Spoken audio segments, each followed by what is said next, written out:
Hello, FPL managers. We are live. It's Gianni here, and I'm joined by Seb. Seb, how you doing?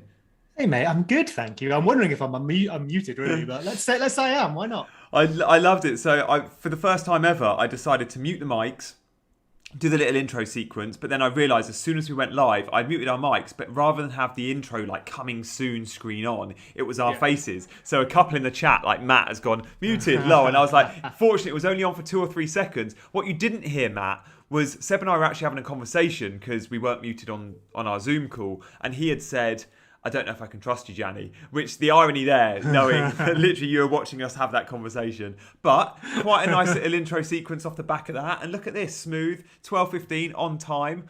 All Oh, excited for the game. Seb, it's been quite smooth pre-show, isn't it?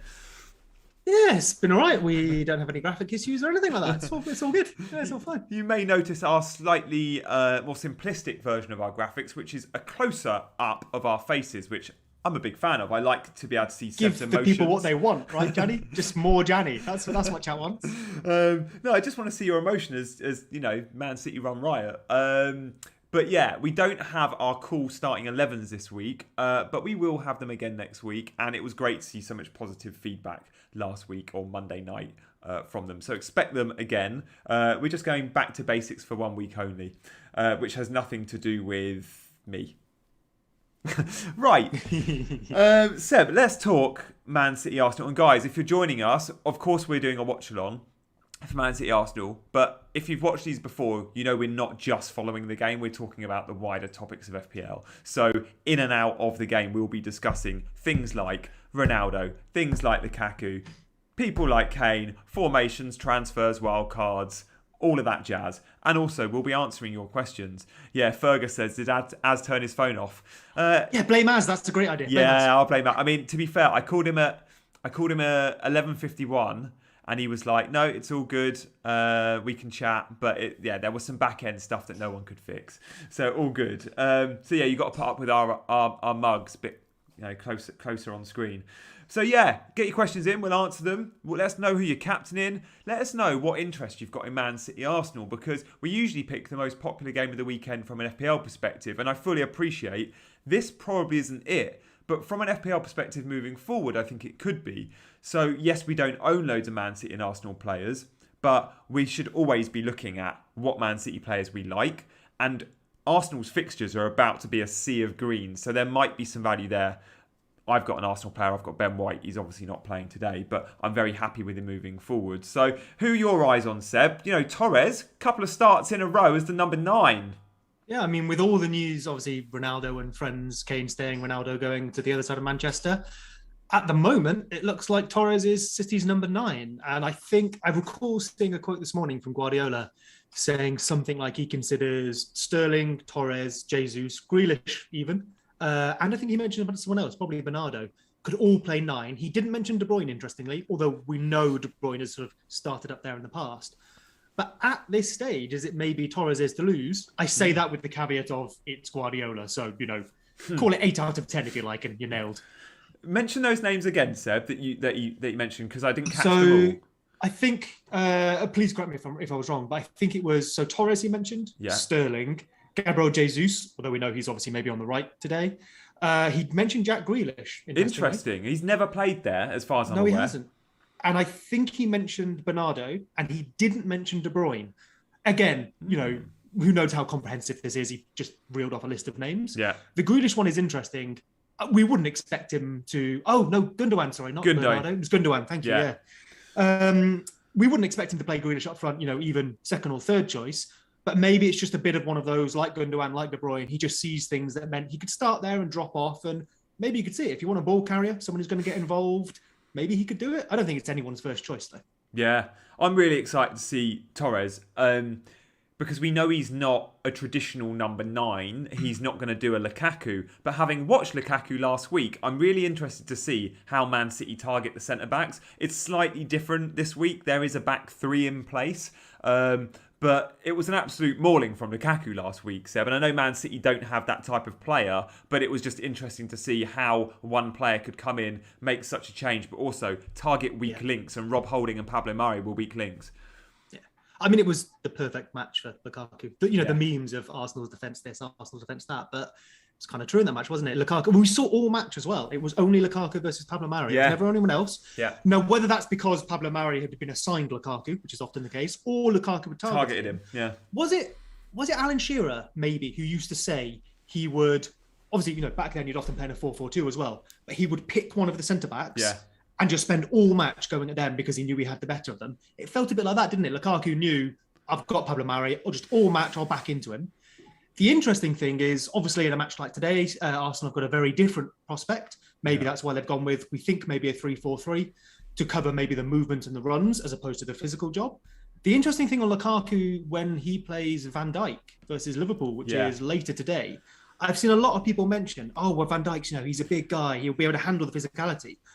Van Dijk doesn't defend like that. No. Van Dijk stands off, which could absolutely work as well, but he won't go toe-to-toe with Lukaku. He will take a yard, let Lukaku get it, and then try and nick in, intercept, or get in the right position. Yeah, or Matip takes him and Van Dijk's the spare man. I couldn't believe all the comments of, won't do that against Van Dijk, it'll be completely different. Van Dijk does not defend like that. It will not be a scrap. It will not be that 50-50 contact like we saw with Marion. It's a massive part of that. The old, he didn't get dribble past for a year and a half stat. It's quite a big part of that because I'm not saying, this means that he doesn't deserve that stat, but he would rarely try and step up to someone. If someone was dribbling at him, he would just shield and watch and guard and then try and nick in. Yeah. Which is how, he's brilliant at it. That's how he defends. Yeah. So I don't think he's going to try and, he's not going to get involved with Lukaku. He'll let Lukaku have it and go, you just stay away from goal. That's fine with me. Yeah. And the reason he wasn't sprinted past is, yes, he's a very intelligent footballer and very quick, but he always had a couple of yards on the forward because he's a couple of yards deeper. They were never starting at the same point.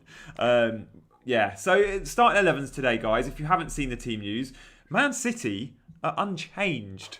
I can't remember Pep I don't know if at all. Let us know in the chat. Last season, were there any Premier League games where he had consecutively the same 11? I'm guessing it happened once or twice, but you don't usually see it from Pep, certainly early on in the season. So Ederson, Walker, Diaz, Laporte, Cancelo, the back four. Cancelo again at left back. Bernardo Silva, Rodri and Gundogan in midfield 3, we think. Gabriel Jesus wide on the right, we think. Torres the 9, Grealish wide left. And then Arsenal, we think it's going to be a back 5. It looks like it will be with Cedric and Tierney, your wing backs. Kolasinac is the left-sided centre-back. We've seen him play there before. Makes sense. Big physical presence too. Not that it's necessarily needed against City, but we'll see. He will look to overlap Kolasinac as well, worth bearing in mind. I'm not sure who's going to play wide on the right, though. Saka will be on the left. Xhaka in the midfield.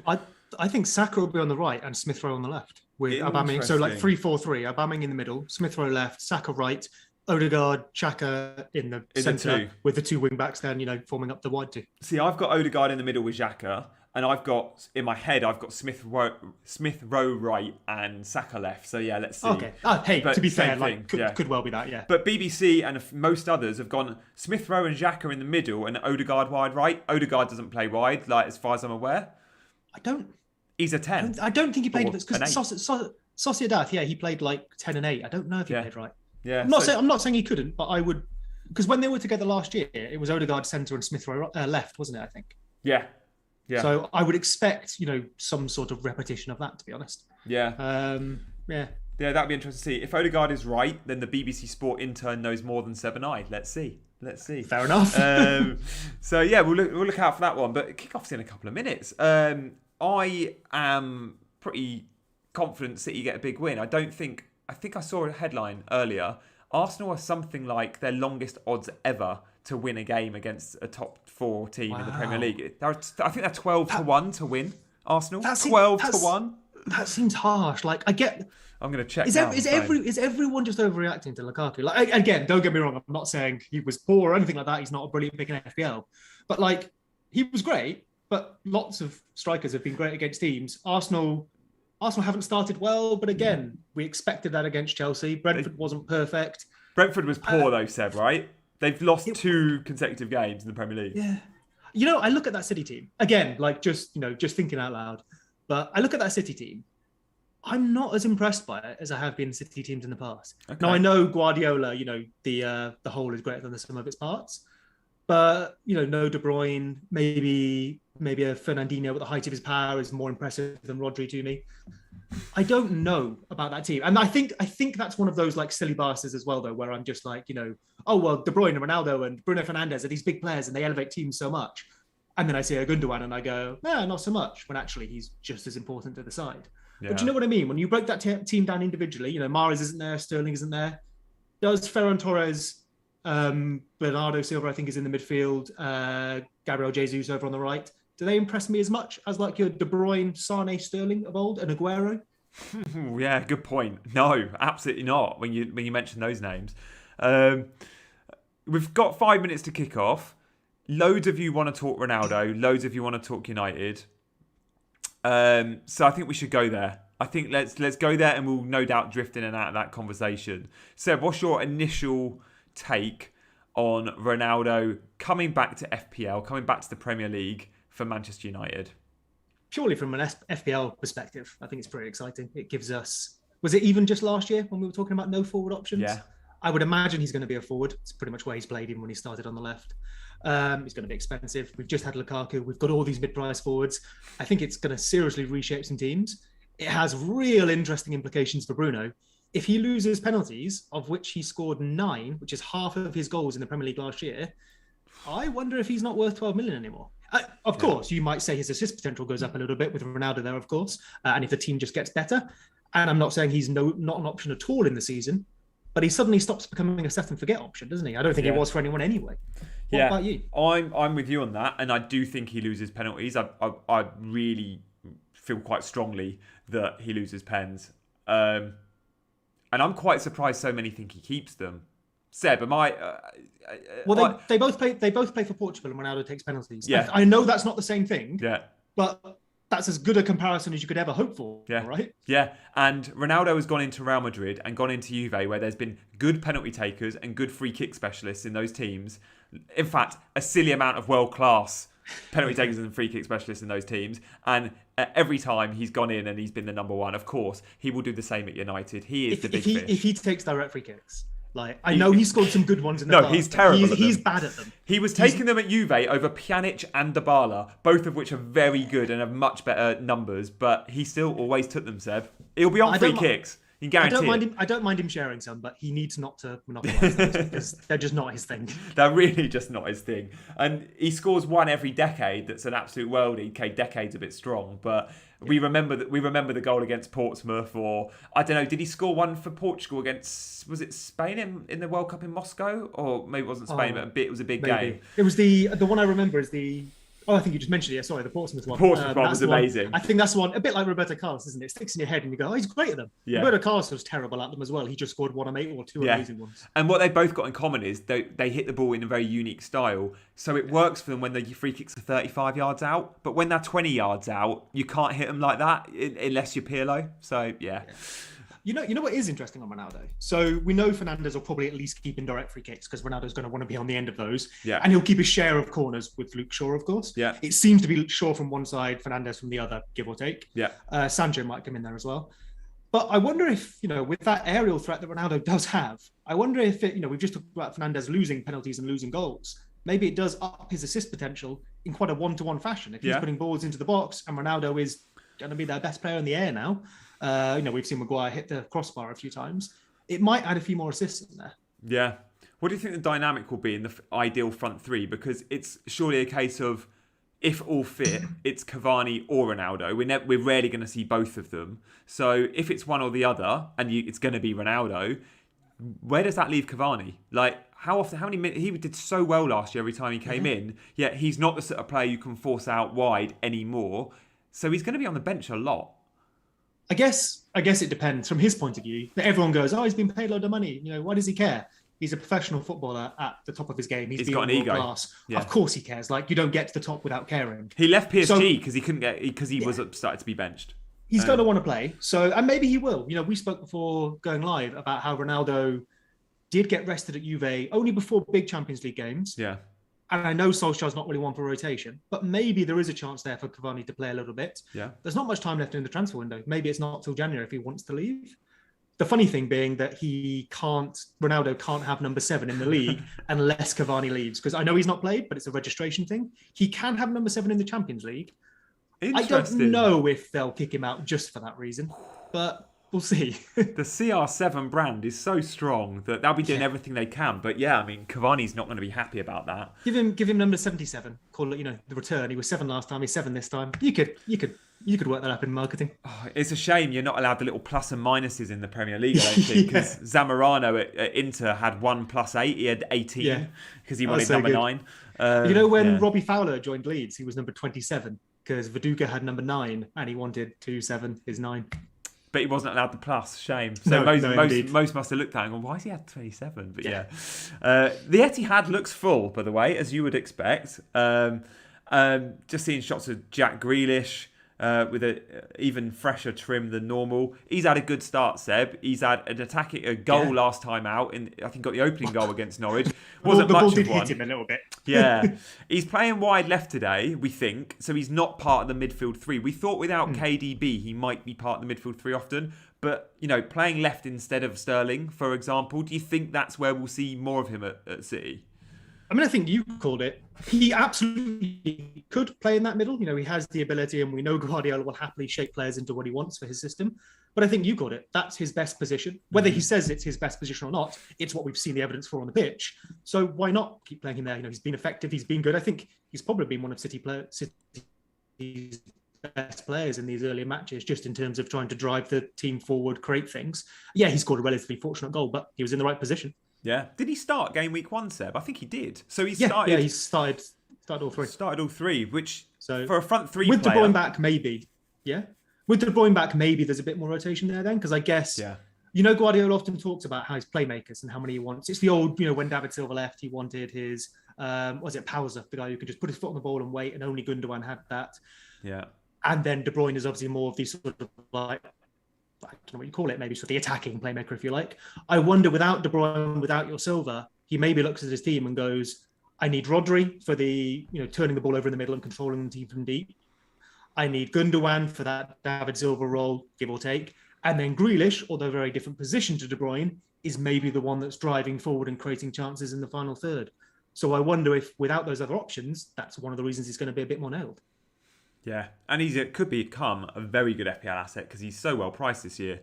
I do think and 8 million, I really, really like him. Yeah, I do, especially if we want that City cover. We don't want to spend a fortune on someone that's perhaps a rotation risk. Your Mahrez's or I don't know, your even potentially Foden's. You go, I could spend that sort of money or less on a potentially a way more nailed asset like a Gundogan or a Grealish who'll get potentially more attacking returns.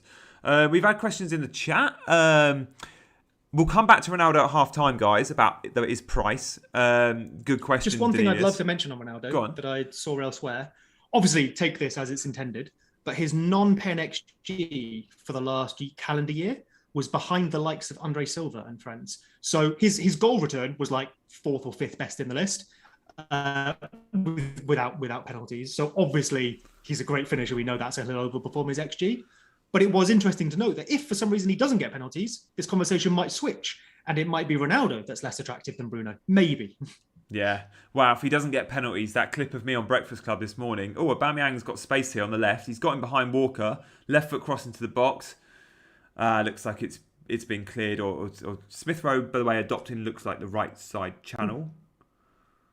Odegaard central. Odegaard central. And yeah, Tierney's up there as well as Niza. He's definitely left wing back with Kolasinac at left centre back. Something I've only just really clocked as well is Laporte starting again, isn't he? So I believe John Stones is fit. He's on the bench. 2 in a row for Laporte? I think it's 3 in a row. Did he start game week 1? No, it's Nathan. Oh, Ake. Oh, Nathan Ake started. Was it maybe Laporte and Ake rather than Diaz? I think it may have been. I'll have a little look. Yeah, it was Laporte and Ake in the Community Shield against Leicester. And Ake definitely started game week 1. So yeah, it was Diaz around game week 1. By the way, just got Defender of the Year. Guys, we'll let you know our minutes we're on. I'm on 239, 240, 241. Seb, I don't know about you. I am on... Oh, your face is covering it. let me just move you. Oh, I just need to wait for it to jump in.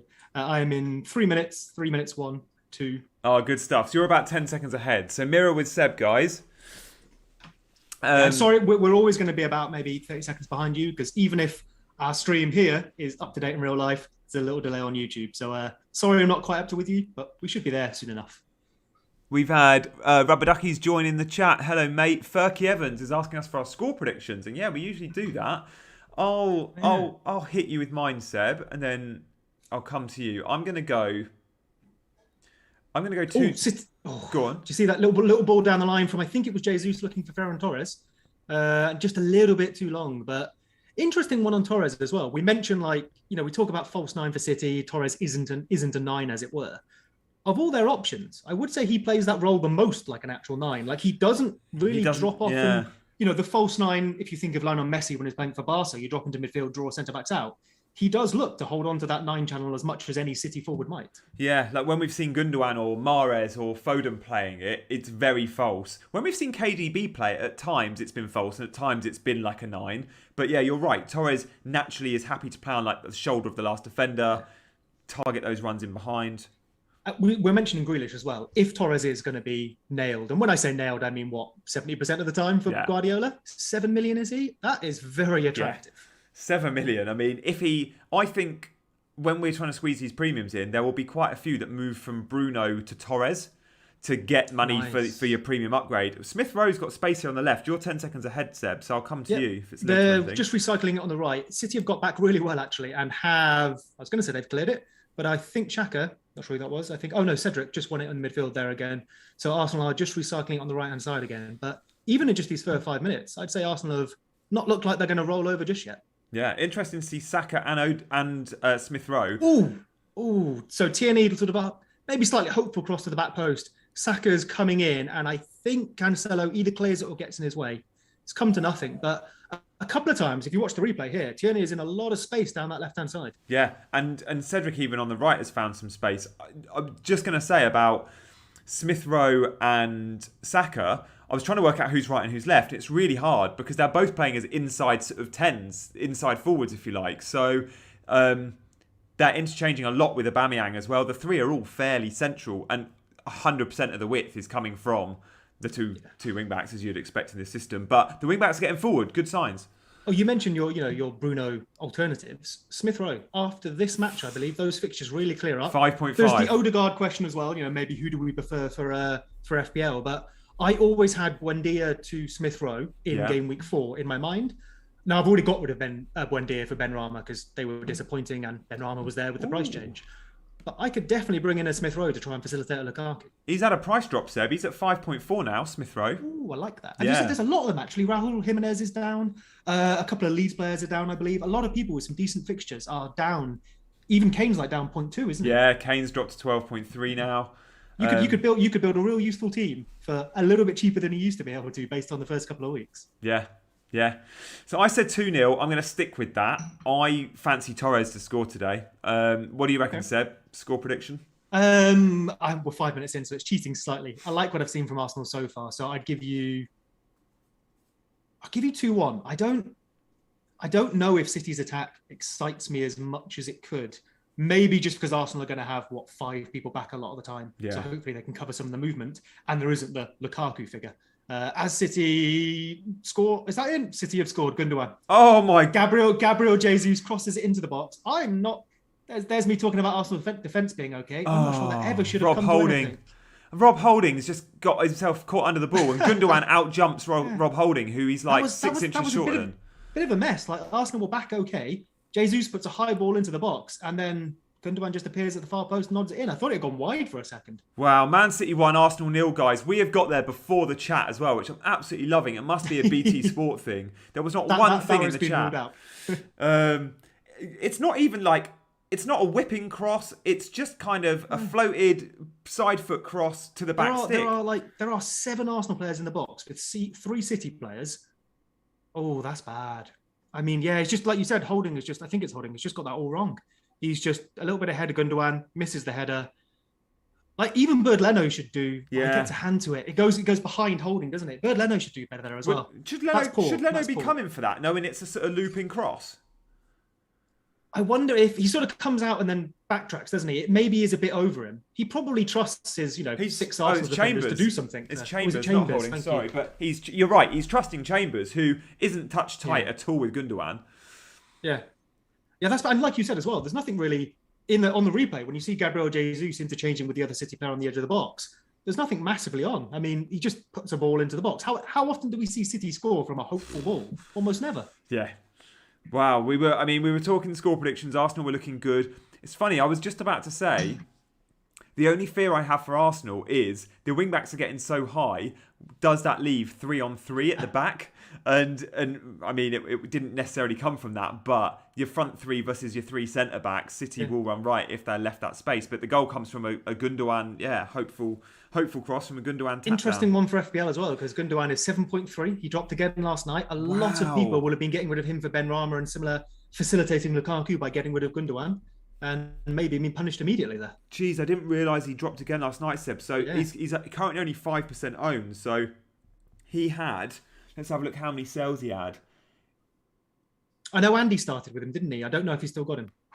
It looks like the net transfers out were 98,000 last week and 146,000 the week before. So we've seen a lot of, 250k. He's far forward here as well, without your KDBs and friends. Right here, he's just nodded one down on the edge of the box, and he's up level with Ferran Torres at the moment. So looking a little bit like the Gundogan role we saw halfway through last season when the opportunity was there for him to get forward. Who's on pens today? Oh, he's in again. Oh, great ball into the box from Cancelo. Gundogan again with his head looking for the far post, and Bird Lennon makes the save. Oh, loads of space. Kieran Tierney, you've given him 5 yards. What are you doing? You're playing with a back five, and Gundogan can ghost his way in like that. I think I've overestimated this Arsenal defence. I mean, their numbers last season were so good, their underlyings, that many of us were like, Ben White, put him in. But you look at the first 2 and a bit game weeks so far, and they've just looked so vulnerable. If Man City are winning headers from looping crosses against you, you're doing something wrong. And that's the thing Ben White won't fix. Ben White is a wonderful footballer and great for Arsenal in terms of progressing the ball. He's not and that bringing it out to physical the back, presence. replacing David Luiz. Yeah, as you say, though, his heading numbers are actually quite worrying. And it'd be fine if you paired him with like a Maguire, but they haven't. They paired him with another centre-back who also doesn't like heading. Yeah.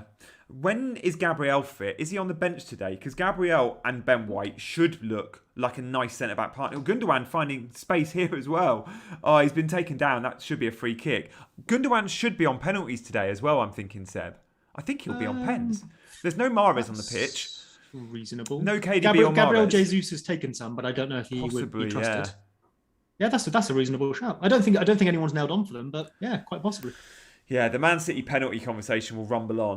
We just need Ederson to step up. The one guy that's always on the pitch, we know he can take them. Give him to Ederson. You sound like Joe. This is a free kick from a dangerous position because we've seen Arsenal's defensive frailties in the air. This will be Gundogan on the set piece. You look at Laporte and Rodri, physical presence here. Oh, City are in. So Ferran Torres has scored, but we might have a little check here for offside. Oh, the free kick you're talking about, they recycle it. They don't put it into the box long. Oh my goodness! And once again, Arsenal are in bits. They are in bits there. I'm not sure who put the ball into the box because it looked hopeful. Bilva. I wasn't even looking at it. It was Bernardo Silva. It might have taken a nick off a defender, but that was definitely onside. I just watched it in real time because I'm 10 seconds behind you. And I think that's Torres has been unfortunate so far as well. I think he has an over 1 XG, so returning on some promise. 2-0 up, 11 minutes in. What a nightmare. Bernardo Silva with the ball in. It might come off an Arsenal player. Is it bounces Chambers? Twice in the penalty area before he gets to it. That is really poor. Yeah, it comes off an Arsenal player, so maybe it throws some of the defenders, but you can't let that hit the floor twice in the penalty area before Ferran Torres tucks it away unopposed. Bernardo Silva will still get the assist for that because it's still the intended target. Yeah. It's just it takes a nick, doesn't it? But Torres just finds himself with loads of room, sweeps it in left foot. Torres, by the way, who was sold by Mark Southerns this game week. And he is doing the Matchday challenge. He'll be seeing this later. Torres, by the way, guys, we were just bigging him up. 3 starts in a row as the number 9. He's 2% owned and he's £7 million. I like it. Let's have a little look. I'm just going to, one sec, Gianni. I'm just going to look on the Scout website and members area. Just look at what his stats have been for the season so far. Of course, we're a couple of games in, so who cares about stats? But I vaguely recall him having some decent numbers, considering he hadn't scored yet. The question is just whether he holds on to that spot, right? Did he score there's against still... Norwich though, Seb, last week? I think he did. No, I don't think he's. I don't did think he he's scored not? yet. Correct me if I'm wrong, but I I'll have a remember look. seeing him on the underperformers list. Obviously the 5-0 win against Norwich, I'm guessing he got some sort of attacking return. Wow, he didn't. Okay, so Torres didn't get an assist or a goal last week in the 5-0 win, the number 9 against Norwich. So yeah, I guess that's why Mark sold, and the rotation fear. So let's have a little look here, see if I can find him. So we're 2-0 up. VAR have looked at it. We're looking at something. I think that was a while ago. Is it not being given? No, it's been given. They're looking at something else. Oh, it's an Arsenal player that goes down in the box. Is it Chambers takes an elbow or a hand in the face? Okay, so we are kicking off, I think. But I didn't catch that. Sorry, I was looking at stats tables. Yeah, there's a click for you. I wasn't watching football because I was looking at tables. Good.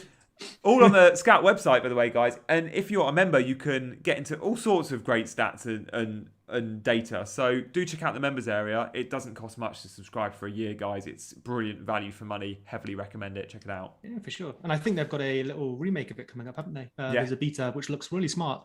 So it will look even better, hopefully, in the future. Yeah. Apparently, we've been told by Skander he had a goal offside against Norwich, Gianni. Yeah, fair. That was the one. And yeah, Joe said the same. Goal disallowed last week. That was it. Lovely. Yeah, thank you very much. So, Torres, if he plays well today, doing well on the ball at the moment, a good hold-up play. Number 9 play that from Torres. Then, 7 million, there'll be a lot of Bruno to Torres moves. Man City fixtures, let's have a quick look, because we should, They get decent around the same time that Bruno Fernandes's get poor, if I remember correctly. Yeah, so they've got Leicester next week, Southampton game week 5, game week 6 and 7 is Chelsea, Liverpool, but then from game week 8, Burnley, Brighton, Palace. Nice. Burnley, Brighton, Palace. That's a good. My main takeaway so far is that it turns out Lukaku isn't all that great. If Torres and Gundogan can do it, what's Lukaku got? Okay. El Fozzi, y Buendia. Interesting shout. Gundo. Still got Buendia. And he's got 2 free transfers. Gundo to Rafinha. Have you nice. made that Gundo to Rafinha, or are you going to make that? And how does Gundogan scoring today influence you? That'll be an interesting one to consider. I mean, he's done so well in last season, Gundogan, didn't he? Yeah. He's a hard sell for me. Yeah, completely. And he could have beat beyond pens. Yeah, completely. I tell you what we really want is Torres on pen, Seb. That'd be nice. That would be nice. I don't know if he's ever taken a pen. No, I don't think he did at Valencia. I guess he wouldn't really at Valencia. But the Buendia, holding on to Buendia is I say a brave shout. I don't mean that. I mean a strong shout in terms of I started the season with him over Benrahma. It was pretty much a 50-50 decision there because I liked more what I'd seen from Buendia in terms of in recent history than Benrahma. City in the box again here. Oh, it is cut back to Torres on the penalty spot, give or take. And I thought he was just going to tuck that away into the bottom corner. It kind of comes off his foot a bit hard and bounces wide. But another one from the right-hand side, I think it might have been Jesus again. Yeah, Bernardo over to Jesus. Torres unmarked on the penalty spot. Really, here you go, Gianni. Could do better there, you reckon? Absolutely. It's a great ball from Jesus, but it's almost like Torres didn't think it was coming to him. Thought it was going to be intercepted. So he's kind of caught on his standing foot.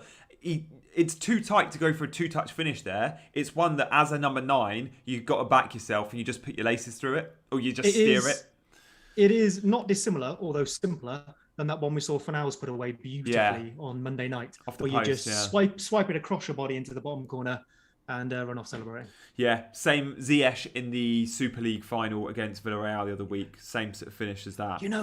I so want Ziyech to come good. Like, he was, we need stupid involvement in pre-season, goals and assists all over the place. His numbers when he was at Ajax were amazing. His numbers per minute at Chelsea were really good, but he's just suffering from being behind either better or just more preferred players. But he needs a run. There's a parallel universe where he's getting 12 assists, 10 goals in a season, and is 10 million. Yeah. It's not this one, but somewhere.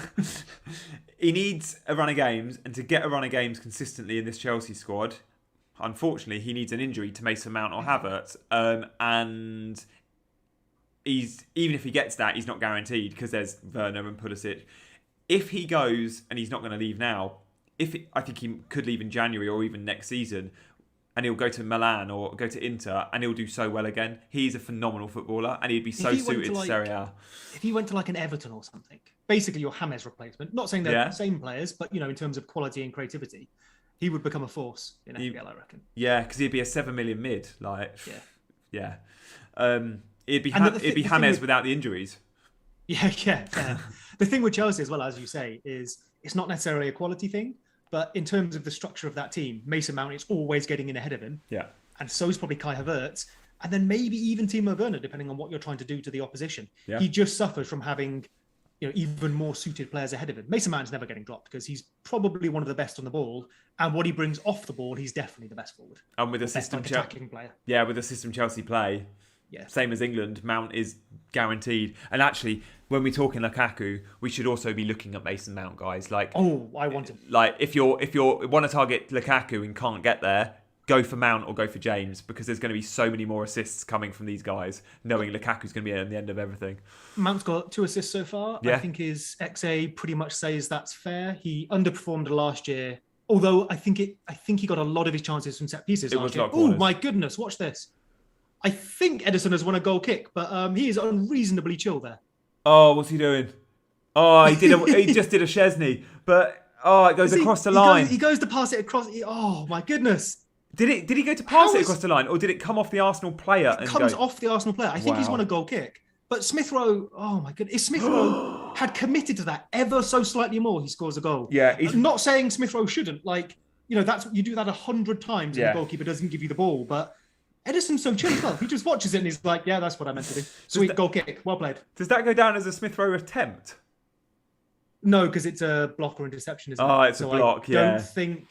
I mean, it's sailed. It's just past the post, guys. It's so close. I don't think you double count those things, so I don't think it would be a shot. Oh, so good. And loads of Smith Rowe sellers. FPL family. I think both Lee and Sam sold Smith Rowe this week for Benrahma. I want to know what the XG is on that. I know if it's not a shot, we're never going to see it on XG, which, as many people will point out, can be a flaw in XG. Fair enough. That's why you look at other stats and watch the matches. But if that is XG, that's got to be a 0.8 or 0.9 right there. That's a 0.9er, isn't it? Yeah. Wow, that would have been comical. And Ederson, what are you doing? He's so good with his feet. He's just too chill. They're 2-0 up. They're coasting. It's probably one of his first touches of the game, to be fair. He's 20 minutes in. He did that classic thing that you sometimes see with a goalkeeper, which is he takes the ball to his feet. He's nice and chill. He looks to play it. Then he stops, puts his foot on the ball.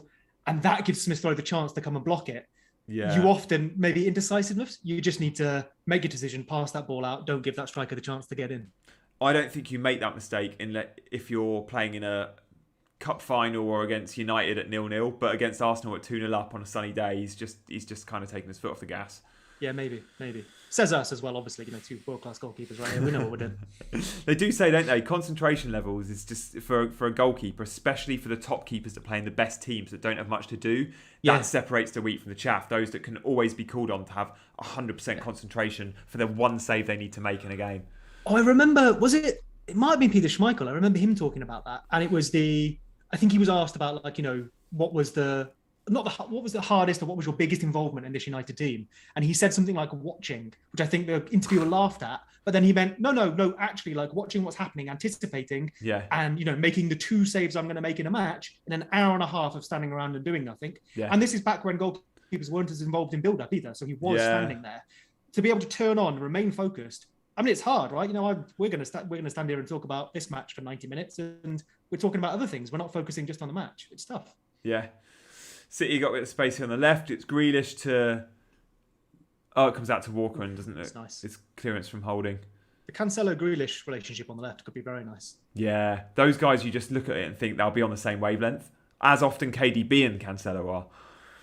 And with, obviously, Benjamin Mendy out of the team for a while, we would think, you would imagine your Cancelos and friends might be a bit more nailed. There is Zinchenko, of course, to come in on that side, but that probably just leaves Walker, Zinchenko, Cancelo for the 2 fullback spots. Yeah, I think you're right. I think it does. How do we feel, Seb, about KDB? Just seeing a little bit of link up there from Cancelo, Grealish. Intelligent footballers. You add KDB to that side in the left-sided centre mid spot. It's nice. I mean, KDB's often on the right, but he drifts. It may depend on Bernardo because we know he likes that right channel where he can put the crosses in, but then that is where Bernardo plays either right of a midfield three or actually on the right of a front three. Yeah. So it's probably Bernardo that drops out. You have a midfield of De Bruyne, Rodri, Gundogan on the left. Gundogan on the left, De Bruyne on the right. Yeah. Yeah. Some intelligent footballers here, and Sterling and Grealish play different types of games, so it'll be interesting to see how Pep uses those as the left-sided forward, because you'd think it's one or the other. We could see Sterling move on to the right eventually if he stays and he's happy, but that's Jesus and Mahrez and potentially Foden he's competing with. The season where Sterling had something silly like 18 goals? Yeah. Was that from the right? Because Sane was on the left. Yeah, Sane was on the left, but only on the left half the time. Okay. I think Sane was on the... Or was Sane starting 30 Premier League games that season? So I'm not going to look it up because we've got our eyes on the match. But if anyone in chat wants to correct us, please do. That would have been the year Mahrez signed. It was before they signed Mendy, because I know Guardiola he talked about wanting that width on the left. And it was Sane. So Sane had to play there to provide the width. When Mendy signed, he was like, okay, Sane can move now because Mendy can provide that width. Yeah. Which is probably why Sterling didn't play there either. Yeah. Yeah, okay, you're probably right. It probably was Sterling. I mean, they were all tap-ins from the inside the box, weren't they? Yeah. Which is what he's like world class at, right? His the timing. Yeah, timing in behind, which Grealish will do, but not to the same level. Grealish will often come short, get on the ball, want to dribble. I'd be interested to see from the left-hand side. This might be one we have to find out at the end of the season when we've got enough data. But I'd be interested to see their touch maps from the left, because I bet for a lot of it they're quite similar, because they're both going to tuck. They're both going to sort of like get involved in the play. But like you say, the difference might be Grealish will come sort of inside and deep, whereas Sterling would go inside and forward. Perhaps. Yeah. But Grealish, it depends what Guardiola does with Grealish. Like, I'm sure Grealish is more than capable of getting him behind if Guardiola wants him to do that. Yeah. And the touch maps and the heat maps are two of my favourite features on the Scout members area. And it was interesting watching England in the summer, because Sterling played on the left, where he does for City, but played a very different game. He was getting on the ball early, and he was used as someone carrying. He was dribbling. We don't see him do that for Pep. We see him running in behind. So slightly more of maybe the Son type idea with Kane. Not identical, but maybe that sort of, Kane can come deep, and then you have a runner, a carrier with him, which Son does at Spurs. After such a good summer, he wasn't getting in the team at the end of last season, Sterling. He got in the Champions League 11 for the final, had a really good summer. I just thought he'd come back into the City team and with a bang after such a great summer. And now we're on game week 3 and he still hasn't had a Premier League start. Is he going to be bit part? Or Pep has his favourites every now and then. It drifts him in. He has a couple of months with someone and then he swaps it, right? City again, super chill. Oh, Ederson's giving it away again there. They're so chill at the back, and Arsenal are in. Pressing. And good save from Ederson. I'm not sure who that was. Xhaka. I think he's offside as well, actually. But Ederson with his right foot goes to fire it out low from back. They're under a bit of pressure. I think he's aiming for, is that Kyle Walker in the midfield? And he gives it away to an Arsenal player. Arsenal are indeed offside there. Xhaka just off in the middle. Look at the Arsenal numbers, Ed. They're so chill. Ed, so, where did I get that from? We know who your favourite is now. There's 4 of them in the box. That is some decent pressing from Arteta, who is targeting the City defence and Ederson, and he knows them so well, of course, former coach of City, Arteta. Well, we know Arsenal can do that, right? Their press is all right. And as you mentioned earlier, their numbers for last season were actually quite impressive for a lot of it. The issue seems to be actually when they're being pressed and they're being attacked, as we've seen so far in this match, their defence just giving away chances they shouldn't. Yeah, that's exactly it. Guys in the chat, let us know if you've got any questions. I'll try and get to a few. Rumour has it Sterling was due to be sold if City got Ronaldo. Yeah, we saw that. But firstly, I don't think anyone's going to... I can't see who's going to buy Sterling, because you'd want 80, 90 million. And I don't know if there's a market for Sterling as it stands. What do you reckon, Seb? Sterling suitors. Where would he... I mean, Real Madrid obviously with Mbappe. If they didn't, you could maybe see that, because Hazard is not happening for them. So the left-hand side, maybe he could play for Madrid. Obviously not a PSG. Barcelona can't afford it. United, no. Yeah, exactly. Chelsea, I don't know if it would be another English club. Yeah, so it'd have to be PSG or the Spanish giants, the two, and it doesn't fit for any of them. Yeah. You could argue Juve having lost Ronaldo, but no, they can't afford him. They can't afford Sterling. That's why they're selling Ronaldo, money. Yeah. Question for you. I know what I think on this, but I don't, as an Italian football fan, I want to know what you think. Juventus signing Ronaldo, ignore the United stuff. Was that a success or a failure? it definitely worked against them last season. The first season, was he there 3 years, 2 years? 2. 2, won the league and finished fourth, I think. Yeah, first season, it worked. It was good. They should have done better in the Champions League, but looked good in the league. He worked in the system. Had some really good link up early on with Dybala. Last season, a lot didn't work out for Juve, including Ronaldo. Many fans will tell you their best 11 at the end of last season was without Ronaldo. It worked against them in some games. Kolasinac going in the book here. We're going to see a City set piece, Seb. I don't know if you've got it. Just to correct myself as well, it was 3 years, sorry. It was 3. For Juventus, yep. First 2, I think, were pretty good then. But last season, things didn't work out. Fans weren't happy.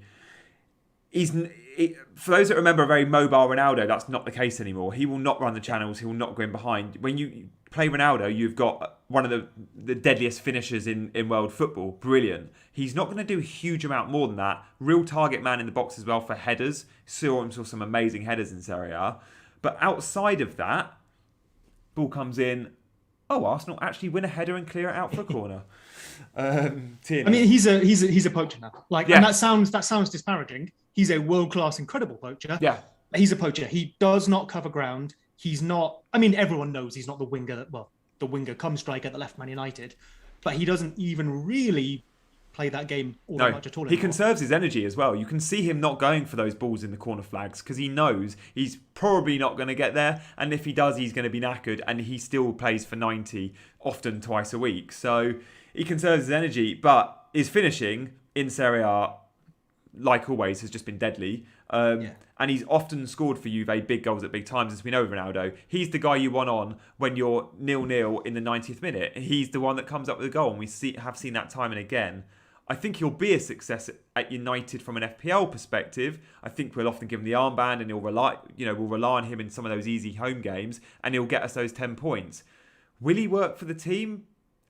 I'm not so sure. I don't think Ronaldo signing for United makes them any more likely to win the Premier League. I really don't. And I don't see them as title challengers. I just don't.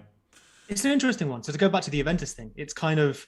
I have a theory, which obviously I don't mean this, all in or all out, but he doesn't provide more goals as much as he replaces a lot of the goals you would score anyway. Yeah. So of course he adds goals to your team. Of course he does. But he doesn't come in and score 35 new goals. Yeah. 25, even 30 of those are goals you might have scored anyway. Well, 10 of them are pens. He just now... Yeah, that's true. He now just takes all of those goals and then he adds a few on top. So it's interesting whether, he might end the season with 30 goals and it'll be super successful for him. But United might not actually improve their attack all that much. I'm not saying that will happen, but we saw that a bit with Juve. In the first year, I think Real Madrid's goal total dropped off loads and Juve's went up. Yeah. But then the successive season, Real Madrid scored more than they did with him in the last season. Yeah, Benzema came into his own. Yeah. Exactly. And then Juve dropped off. So, of course, there's too many variables there to say for sure. But what you can say is that Ronaldo didn't come in and just suddenly push goals, through the roof or anything. Yeah, Benzema's a prime example of that. How he worked for Ronaldo to get Ronaldo's numbers up. As soon as Ronaldo left, or maybe not as soon as, but not long after, Benzema came into his own and had those chances to himself. So the goals, he replaced those goals. Tierney wanted a penalty there. It's never a pen. Yeah. Goes down. Walker's just behind him. His arms are back. Doesn't catch his legs. Told to get up. But Arsenal having a go. If Arsenal are going to get anything from this, it's coming from that Tierney-Smith Rowe combination on the left. They've got in a few times. It's even where, the block from Smith Rowe on Ederson came from. It's him coming from the left and pressing from that position. You'd think if there's going to be a goal, it's going to be Tierney to Smith Rowe to Tierney. You impressed with Smith Rowe, Seb? Just looking at our he's 5.4. He's been given the number 10 jersey. It looks like Arteta's happy to play him out wide as well as the 10 because Odegaard coming in, we were slightly worried. Does that take away Smith Rowe place? Probably not. Do we think I think he's played 2 lots of 90. Yep. So he's not been getting subbed. We like that. Their fixtures, Arsenal, are really, really tasty. Yeah. They've got Norwich, then Burnley, then Spurs, then Brighton. We like that. Yeah. Oh, like I said, I'm very tempted by Smith Rowe coming in for... would have been Bundia a while ago. Maybe it'd be a Bruno Fernandes now to allow me to put funds up front. Whatever it is, he's high on my list of I'd say enablers, but that's doing him a disservice. Yeah. But cheaper players to come in to give me cash, he's definitely up there. Yeah, I've got Harvey Barnes to sell next week, and Harvey Barnes has got Man City, I think, and Leicester haven't impressed me. I could go Harvey Barnes to Smith Rowe, save some serious cash, and get Smith Rowe for Norwich. That's going to give you 1.5 million, which is, turning, we've got a 7.5 million striker. That's turning him into a Jesus. I'm not saying you get Jesus. Yeah. I think you downgrade someone else and you've got a Lukaku. Yeah. And I do need to get rid of Ings for that fixture swing. And if I can turn Ings into Lukaku, then that'd be really nice. Ings, Lukaku, sell Barnes down to Smith Rowe, and then make another 1.5 somewhere else. Doable. This may only be aesthetics, but when you watch Smith Rowe, he does remind me a tiny bit of De Bruyne. Maybe just because he's blonde, but the way he moves, the way he sort of, is constantly looking around the pitch, looking for options, the way he shapes his body to be available for a ball and then to play it off to someone else, it kind of reminds me a little bit. Like I say, it may just be an aesthetic thing, but it's a similar sort of body shape and a way of approaching the game. I think he has a similar running style. Yeah, he does have a similar running style. It could mean nothing, but it encourages me.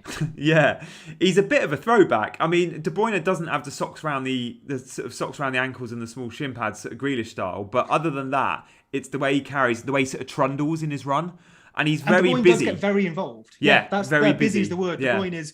He will press, he will chase. In fact, that's probably where a lot of his injuries come from. Yeah. He is always trying to run and press and win things back that he's lost. And I get a similar feeling from Smith Rowe. Yeah, even body language, when City are losing and we don't see that much, and we see Arsenal losing quite a bit, it's Smith Rowe or De Bruyne they look to get on the ball. It's like, he wants to change it, and you see the arms up in the air and stuff. I like that comparison a lot. And that thing that I love, you'll know this as a Chelsea and Italy fan would say a Jorginho, the thing I love in a midfielder is just, if you watch them for a minute or two, how do they position their body? Yeah. And where are they looking? Turn. Looking here, looking there, watching the ball, of course, but thinking, if I get the ball in the next second, where am I going to put it? Who's open? I love that in a midfielder. You see it in your Thiagos, your Jorginhos, your De Bruynes, the world-class midfield possession players. Yeah, Busquets is a great one at that. Always looking over his shoulder. It means heavy tackle there from Xhaka. Red card. That was a heavy tackle. Xhaka's gone off. Oh wow, they're gonna run riot. Oh no. A straight red for Xhaka. I saw it from a distance. It looked heavy. But a straight red? I don't know. I did not see the tackle. I was getting far too excited about Kevin De Bruyne comparisons. I don't know who it was on, but he could be down injured. I think it's Cancelo. It's in Cancelo. I don't actually think he touches him, but he goes in. Yeah, that's a red. Unfortunately, it's what he. I don't think he touches him at all. But 2 feet off the floor. Yeah, Cancelo sees it coming. He pulls out his left leg at the last moment, but it's one of those. Okay, you've not hurt him, but on another day, that's a leg breaker. So off you go. He only didn't hurt him because Cancelo saw it coming. Yeah. It's super almost reckless. It's a bit like the one we saw in the Leicester match, where it's not horrible or anything. It's just one of those, you just can't be doing that. With where football is now, we need to get rid of those to protect from injuries. Yeah. So even though you haven't hurt someone, even though it wasn't necessarily malicious, that's just too much. And we're seeing some Arsenal fans leaving. That's ridiculous. Squid says away as well. Squid says Xhaka's a liability. Arsenal fans leaving. Joe says Enkam says super reckless. Xhaka's just signed a new deal. He was linked heavily with Mourinho's Roma. Arsenal fans were pretty convinced he was off in the summer, but had a really, really good Euros for Switzerland. He was arguably should have been in team of the tournament. He was brilliant. He's amazing for everyone but 50% of Arsenal games. Sometimes for Arsenal, he's really, really good. And the player they signed a while ago for a fair bit of money. Yeah, 30 million, what they needed. Yeah, exactly what they needed. A really good possession, deep-lying player with a bit of bite as well. How often did people criticise Arsenal for not getting red cards? Well, now Xhaka gets all the red cards and he gets criticised for that. The issue seems to be that in the other 50% of the matches, he just is not that Xhaka we see for Switzerland for whatever reason. Yeah. The Arteta just gives him his little pat as he walks off. So he's not that pissed. He's not that, gutted with him. And I've just seen Arteta on the bench with some of his coaches, and he's kind of looking at the screen going, he didn't get the ball. So, Yeah. But I mean, as Arteta, what do you do there? Because it's not overly it's not a good tackle, but you're playing Man City. He's your midfield destroyer in this match. Yeah. You kind of do want a bit of that from him. You want it to be A bit of more bite. refined and actually not get sent off. But you have asked him to go out there and win balls. So Arsenal have been another chance for City. Oh, here on the edge of the area, Ferran Torres, it gets blocked. Oh, was that Gundogan on the corner? Yeah, it was. Gundogan on corners on the left. Yeah, he's been taking the free kicks as well. Yeah, of course. For the second goal, he had the free kick, didn't he? Which fell out. But yeah, Arsenal have been accused in the past in the midfield of being a little bit too soft. Roy Keane has said it for a decade.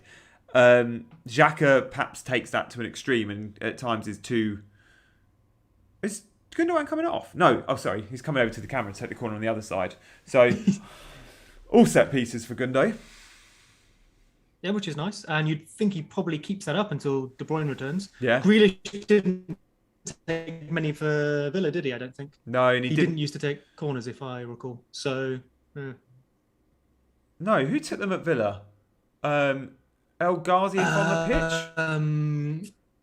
When El Ghazi was on the pitch, yeah, I'm not sure beyond that. Let us know in the chat. I don't think Grealish took many. I think Target took the occasional free kick, indirect free kick, but I don't think Target was on corners. Bertrand Traore? No. I don't think so. But I know, in the chat. I know that Grealish wasn't consistently on them. So even if they were shared out, you'd think you'd come to City with your De Bruyne, your Gundogan. I don't think he's going to take any. Which is fine. I don't think that's what he's in the side for. I think that's where we hope for points from. Yeah. Seb, Man City defenders. I'm not seeing them in many teams. Why? I mean, pet rotation, isn't it? In one for us. But Diaz and possibly Cancelo or possibly Walker, but Diaz, an option. I mean, you've just answered yourself there, though. You said Diaz and then you went possibly.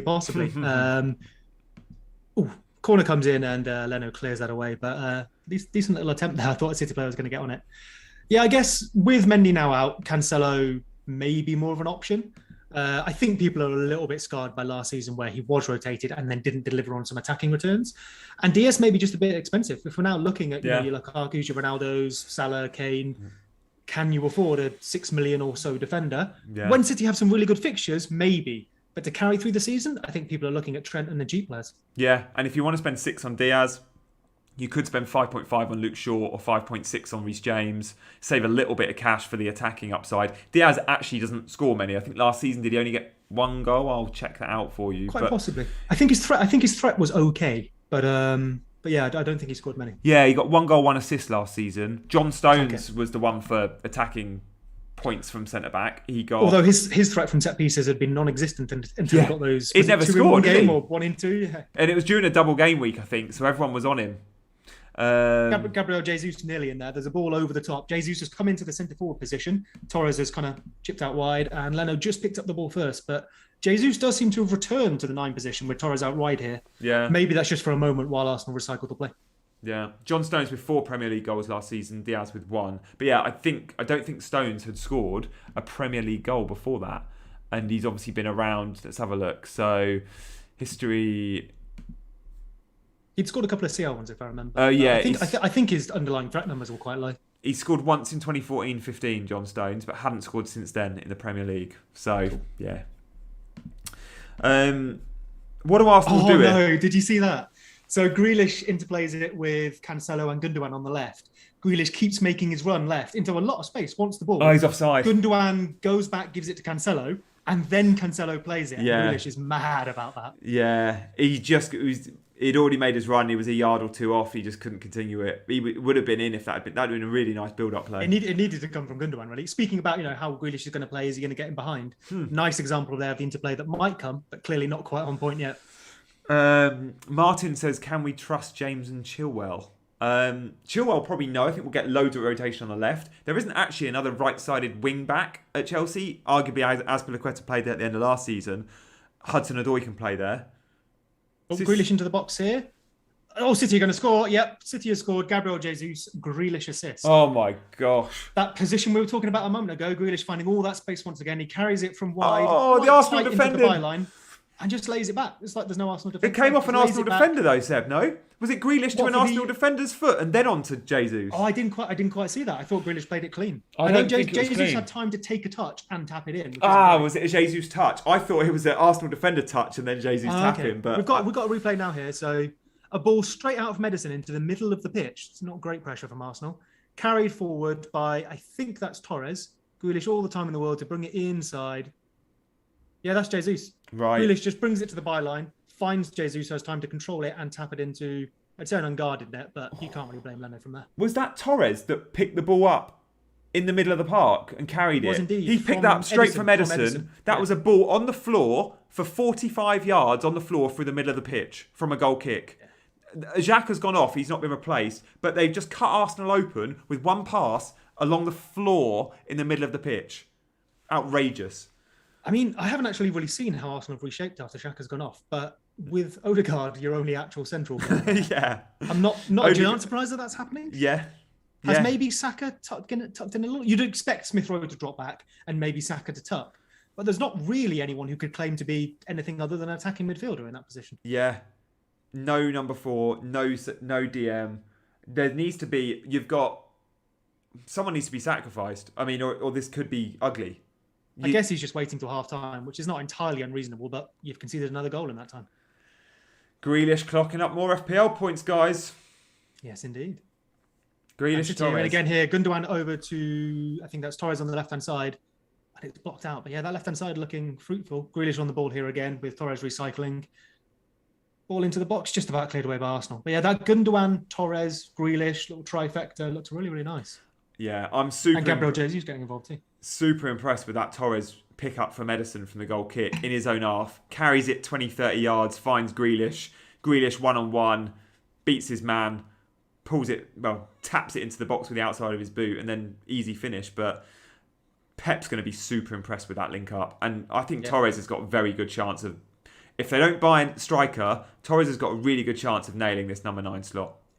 So here's the thing. With City, we're probably going to have to show a little bit of self-control because they're going to beat people 5-0. They're going to beat people 3-0 all season. Yeah. And players are going to get points. And whenever we watch it, it's the first game of the day, we're going to be like, oh, Grealish, oh, Torres, even Jesus looks good. I want all of them. Yeah. We know we can't have them because not only are they going to spread the points, but we've only got 15 players in our side and there probably are better options. Yeah. If, though, when City come into a good run of form, what's your thoughts on... Oh, sorry, I meant fixtures. Yeah. Thank you for correcting me. When they come into a good run of fixtures, which they do have coming up, maybe when a Fernandes drops out, would you target a City player? And if so, who? Yeah, Torres or Grealish. I don't like Jesus because of the price point and because he's a forward in FPL. I would want a midfielder where we can easily make more transfers around that, in and out. Jesus is 1, too expensive or more expensive. Probably not too expensive, but more expensive. And 2, I think Torres is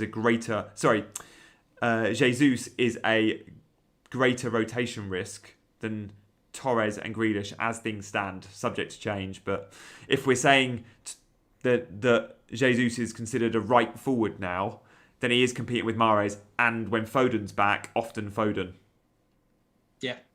Yeah, that's reasonable. I guess Foden obviously can play left, could play in the middle, but eventually we think he will. Yeah. No one's going to be entirely safe. There's probably 2 players, not counting Edison, who are safe. KDB. One of them's Diaz, the other one's KDB. Yeah. And KDB might get injured. So it probably is a pick your moment. The only thing about that, it's a bit like the Reece James one, who I think you've said is, nailed 4 out of 5 matches or whatever it is. The only thing with that is if that 5th match where they don't play is your Norwich at home, where you're banking on a clean sheet or banking on attacking returns, that's a little painful. Yeah, I think it is. But if you've only spent 7 million on them. True, but I guess it's not just... Only spending 7 million is absolutely fair. It does soften the blow. But it's also a spot in your team. It's a starting spot. Yeah. Just because you've spent 7 million doesn't mean the bench player who's going to come in is 7 million. It means you've put it into a Harry Kane. So you're still going to get like your 4.5 come off the bench. And with City as well, there's always that risk of your 5 minutes off the bench at the end. Do we think with Torres or Man City rotation risks, the idea of Pep's... Let's go with Torres as the example. The idea of Pep playing Torres in perhaps the more winnable games, Pep seems to throw these curveballs in the really big games where Torres would be dropped and, I don't know, it's City versus Chelsea.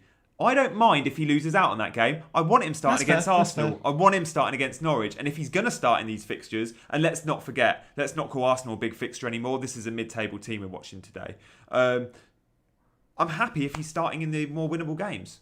I guess it's. But then we're trying to second guess Pep and his selection policy, and I don't know where I go with that. There's always that risk as well, where we think of it from an FPL context. Pep Guardiola doesn't care about FPL. He doesn't care. He doesn't care. They spent 100 million on Grealish. If he doesn't want to pick Grealish, he won't pick Grealish. No, he's here to manage a football team, to manage the League Cup, the FA Cup, the Champions League. Yeah. He doesn't care if we think an FPL match looks right for a player, because he sees things in training. He talks to the medical team. He has his tactical plans. But with all that aside, it is our job to speculate on FPL. So, as City get in here again with Torres, it's just about cleared away, but it's too easy there. I think, the 9 they've clearly looking for, your Kane, your Ronaldo, your Lewandowski, whoever it is, it's not for these matches, is it? It's for the, as you say, Chelsea, when you actually want a bespoke number 9. Like Lukaku did to Arsenal, obviously, same fixture here, but different context. You want that focal point, that player that can really own a number 9 slot. Yeah. Half-time whistle's gone. Man City 3, Arsenal 0. A red card for Xhaka. Goals from Gundogan, from Torres and from Jesus. Matthew John says Arsenal relegation. Yeah, maybe not, but it's not looking great. And Arteta is favourite for the first sacking of the Premier League season. This was from a couple of weeks ago. So those odds will be shortening by the hour. Who comes in? 3 managers out there, one of which is Conte. If you've got the money, Conte's an option. But he will cost an arm and a leg. And Spurs tried getting him and couldn't. He would play this 3-4-3 as well, wouldn't he? Yeah, he would. You could argue the squad is there for him in terms of the wing-backs. Tierney. I still think Conte would want a transfer window, and he wouldn't get one till January. And I don't think he'd get much budget, because they've just gone and spent 130 million. He's also one of those managers that does like to... When I say spend money, I don't mean like, he needs to spend money to be good, but he wants to create a team in his image. Yeah. When he came into Inter, he spent a lot of money to build the team he wanted, didn't he? Yeah, exactly that. The first thing he'll usually identify is who's going to be my wing-backs, because if he can't play them so he even bought Ashley Young at Inter, not because he rated Young as the best wing-back going, but he needed to fill that gap, needed some cover. So Tierney would be first choice left wing-back. Yeah. Kolasinac could be backup. It's probably right wing-back they'd need. I mean, Bellerin is still there. Yeah, but I don't think... Even just injuries, he needs 2 on either side. Because we know Tierney can get injured. Bellerin, maybe not quite what he used to be, and we know he can suffer injuries. I think they'd want a first-choice right wing-back. Yeah, and in years gone by, he's taken midfielders and converted them into wing-backs. Victor Moses, prime example. Victor Moses had never played wing-back. He won the league as Chelsea's right wing-back.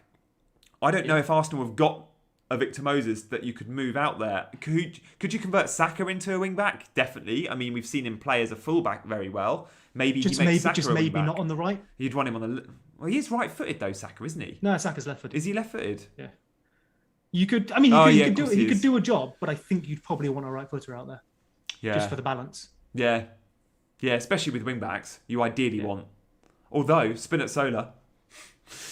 True. He's one of the few examples of a wing-back that plays on one side and he's at the other side footed. But I mean, I guess Cedric, maybe, if this is massive speculation, because Conte's not even, Arteta's not been sacked. I'm looking at the odds now. Cedric could probably do a job. Arsenal manager. Let's have a look. Who do you think would be the bookies' favourite, and it's not Conte, for the next Arsenal manager job? I've got them in front of me, and wow, the odds are short on a couple. I'll give you a clue. He's English. No, he's British. And he manages in the Premier League. Is it Graham Potter? No, Brendan Rodgers. Oh, yeah, I guess. Which I have seen that link before. Eddie Howe 3-1, Brendan Rodgers evens, Conte 6-1.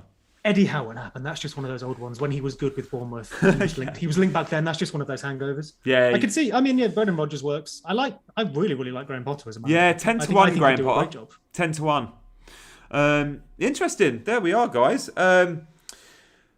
What do we think then? What's our halftime chat going to be? I think we have to go a little bit towards some of the picks for this weekend, because it's rare we do the first game week. So who are we expecting big things from? Guys, we're going to have team news, and there are some juicy 3 p.m. games today. We're going to have team news at 2 o'clock. So we have Aston Villa, Brentford, Brighton, Everton, Newcastle, Southampton, Norwich, Leicester, West Ham, Palace, and then later we've got Liverpool, Chelsea. So let's talk about these games and some of our predictions. So we'll spend a couple of minutes on each. Gianni, I will be back in 2 seconds. Oh, good. I will cover a couple of those, and I will join you back. I'm going to start with Aston Villa versus Brentford. So what do we reckon, guys? Have you held on to Danny Ings? Because loads want to sell Ings, right? I want to sell Ings. 2 goals in 2 games, but you look at his expected goals. He had a penalty and a goal out of nowhere. I think he only had 2 shots on target. So I want him for Brentford because Dean Smith against his old team, home advantage. But this is one last hurrah. So I'm going to go for an Aston Villa 1-0 win.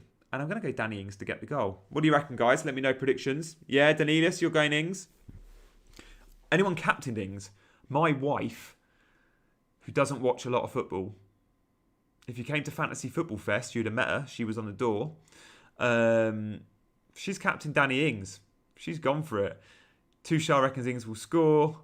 John Tyler, the Mason Mount, lol. What does that mean? Liam says yes to Ings.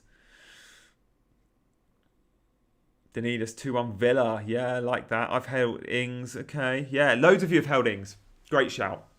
Seb, when he's off at the toilet, didn't hold Danny Ings. He's gone Ings to Calvert-Lewin a week earlier than most, right? Okay, next question, guys, in the chat. Who are you selling Danny Ings for next week? Because you're probably mostly selling him. Do you have the money to sell him to DCL, knowing DCL's gone up in price? Or, what rank is Mrs. Gianni? I don't know, but she doesn't have Salah. Just speaking about Danny Ings, Seb, most of the chat have held him like me for one more week, and then they'll be selling him to DCL or Jimenez. You went a week early with Ings. Are you slightly worried? Because that Brentford fixture on paper is quite nice for Villa. Home advantage. Dean Smith against his old team. So that's exactly the move I've made with Ings to DCL. Totally because of price change. If there was no price changes, I may well have held for another week. But very happy to be aggressive for those, especially early on with all these premiums you want. Yeah. I want my 0.1s, I want my 0.2s. And it's not like, okay, Danny Ings has scored twice, but a penalty and a worldie. It's not like I'm actually that scared of Danny Ings based on what we've seen so far. Yeah. He's had 2 shots. Yeah, exactly. With Watkins back, we would expect Villa to improve, but Brentford haven't been awful off the top of my head because DCL's got Brighton, hasn't he? Yeah. It's only 2 matches, so this means nothing, especially considering the opposition.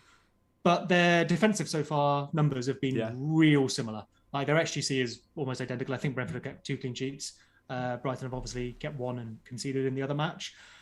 But we saw Brighton struggle against Burnley aerially from set pieces. What does DCL bring? That big aerial threat. Yeah. So if Ings outscores DCL, say by 4 points, I'm still pretty chill with it. It was my 2 free transfers, and I think it sets me better going forward. And okay, I'll take a slight hit here. I guess I've spent, 4 points as it were, if Ings scores and DCL doesn't, for a 0.1 or 0.2 price swing, I think it actually was in my bank. That's cool. I'll spend 4 points as it were for that. Any more than that, if Ings goes and bags a double or a hat trick, yeah, sure, that's unfortunate. Not unfortunate, it's a poor decision, and I wish I would have held on to him. But I think I'll come out just up on that, so I'm happy. Yeah. My wife, Cameron, who I've mentioned in the chat when Seb was just missing a couple of minutes ago, has captained Danny Ings. And people ask me her rank. She doesn't have Salah, hasn't had Salah all season. She's got the likes of Richarlison. She's gone for some interesting punts. She is currently 1.4 million in the world. So she's not doing too badly. She's on 147 points. Considering she's gone no Salah, yeah, she's doing all right. She had a great game week 1. She went captain Bruno when we all captain Salah. So there's our Ings. Nice. Yeah, that was a great. That sort of went against the template, I guess. We've had a good chat there about Villa Brentford. Seb's gone DCL over Ings. DCL goes to Brighton. Do you fancy DCL to get points there then, Seb? Do you think the Brighton defence is weak aerially, even with Duffy in the team? So, to be clear, I've not targeted the Brighton defence here with DCL. Yeah. I just want DCL for the medium term, and I wanted to do it before price changes. And I was happy, based on what I've seen from Ings so far, I was happy to drop him despite the fixture. I would have been dropping him next week anyway. So I just got ahead of it for price changes. However, I don't think Brighton is awful.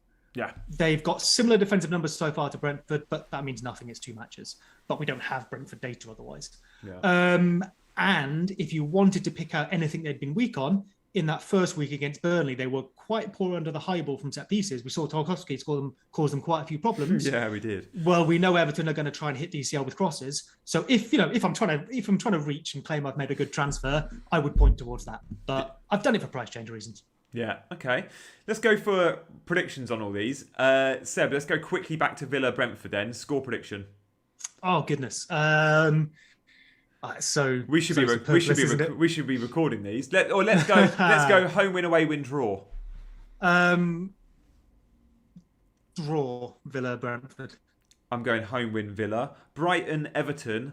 I think that's going to be a draw. I could see 0-0 or 1-1. Yeah, fair. Brighton Everton. Newcastle versus Southampton's a tricky one to predict. FPL interest there. Livramento. Who's got him on their bench? Who's got him in the 11? Let us know in the chat. And does he start? Because I think he starts. We saw in the week Walker Peters play left back and played left back very well. He got a goal, so we could see Walker Peters left back, Livramento right back. But regardless, Livramento man of the match last week against United. Came on at left back as well last weekend with Livramento staying on the pitch. Yes. That doesn't mean that's how he'll stay all season. It's another one of those FPL versus real life, right? Hasenhüttl doesn't care about FPL. He will just play the team he thinks is fit and make the subs he thinks are appropriate. But if we had to speculate for the short to medium term, I think it's Livramento's to lose. And if Walker Peters comes in, it's on the left. Although they do have their new signing, Perraud, out there, who is quite good. Yeah. Comes with a bit of a reputation. Newcastle, Seb, you've still got Callum Wilson. You've got Callum Wilson. Oh, yeah. Is he one that's sticking around? I'm not a massive fan of... One goal so far, one massive one-on-one missed. Yeah. One penalty that he earned and would have taken if it wasn't marginally offside. I'm pretty happy with that. Yeah. In another world, he's up there with Antonio so far. I could have 3 goals. Yeah, and he is a bit of a differential certainly amongst the FPL community. He seems to be. Yeah. His numbers are great. Like his past XG, a bit like my whole forward line was built on this idea of like, yeah, that's why you had Antonio. With everyone fit, can I just target these mid-price players who have almost premium levels of XG? They're just poorer finishers. So your Antonios, Ings is a good finisher, DCL, and Wilson's up there as well. He's real similar to them. So don't expect to hold him forever. In fact, if I start looking for Lukaku and friends, that's what I was thinking. Is he the one that goes? Yeah. But against Southampton, if Man City, Chelsea, Liverpool were playing Southampton, you'd very happily captain a player. You would. So Newcastle aren't that level, but Wilson's a very good striker. I back him to score. Home advantage as well in front of the fans. We saw him score game week 1 with the fans. The fixtures for Newcastle, by the way, United next week, but then it's Leeds, Watford, Wolves, Spurs. So it's some decent fixtures off the back of the United game. I'm going to go boring there with a draw, Newcastle Southampton. Seb, what do you reckon? Yeah. My FPL interest is Wilson only, so Newcastle could lose 5-1. If the one is Wilson, I'm happy. I think a draw is reasonable.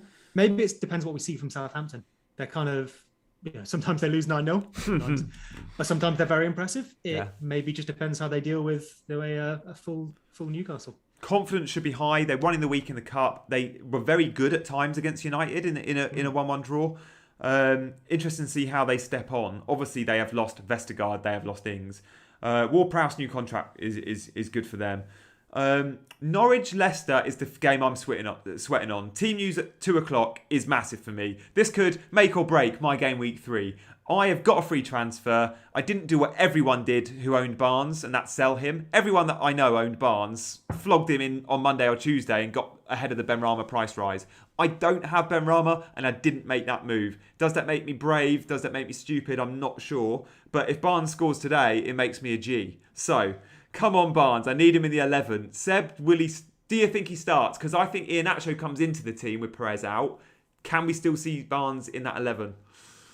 I don't think they've got the players to drop him. So unless they go and massively change the shape to like a 3-5-2, so Maddison 10, say Vardy and Iheanacho up front. Yeah. If they remain with the 4-2-3-1, 4-3-3, like you say, because Perez drops out, even if you wanted to drop Barnes, what's he got? Albrighton, Iheanacho playing wide. I think Barnes has to keep his slot at least for this week. Yeah, I hope you're right. I think Leicester will win today. I think they'll bounce back. I think Norwich just look too vulnerable at the back. They did win 6-0 in the week against Bournemouth, Norwich, but we're talking about didn't Leicester? Oh no, Leicester didn't play. Who am I thinking? Yeah, Leicester didn't play. I think Leicester will do well. It's a bit like the next match we've got coming up here with West Ham Palace.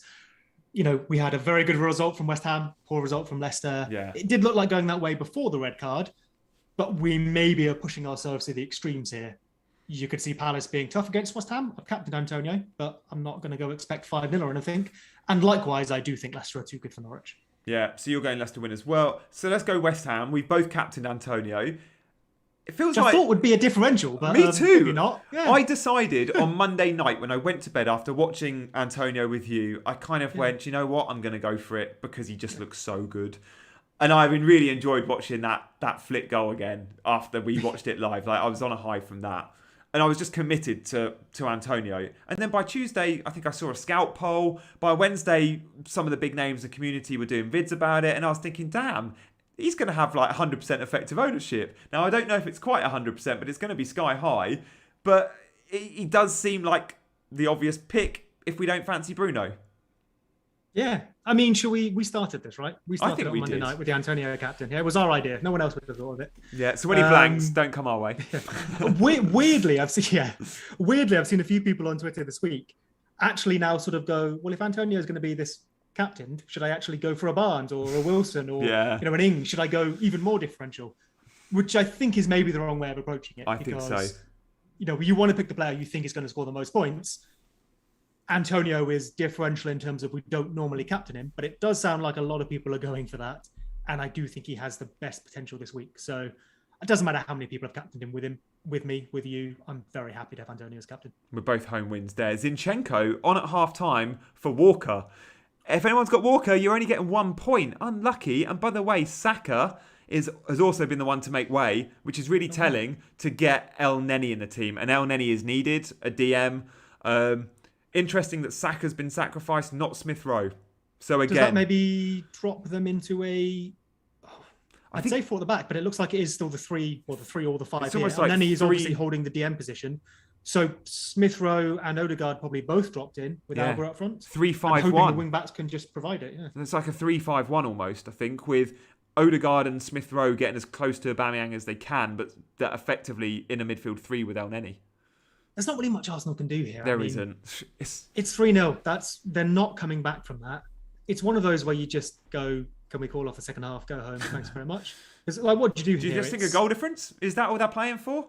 Not to concede a massive amount of goals? They're professional footballers, right? They're playing for I was going to say the win, not the win, but it's their job. They're good at it. They're playing for pride. They're playing because they're professional. But realistically, this is just 45 minutes to get through for Arsenal now, isn't it? Oh, ball comes in on the right, outside the boot cross from Cancelo, who's moved over to right back, as you'd expect, with Zinchenko coming on at left back. And that first touch was filthy. It really was. And then outside of his boot as well. Yeah, double right foot. And it's a really good cross at the back post. There's just no one coming in there. Jesus is going like that, as in I was so close to getting on the end of it. But I think this could be a 5-6-0. Let's see. It depends if City really go for the throw, go for the jugular, or if they just start playing, fantasy football. You know what we might see? Mahrez come on, 20 minutes to go, score a goal. Yeah, we might indeed. Yeah.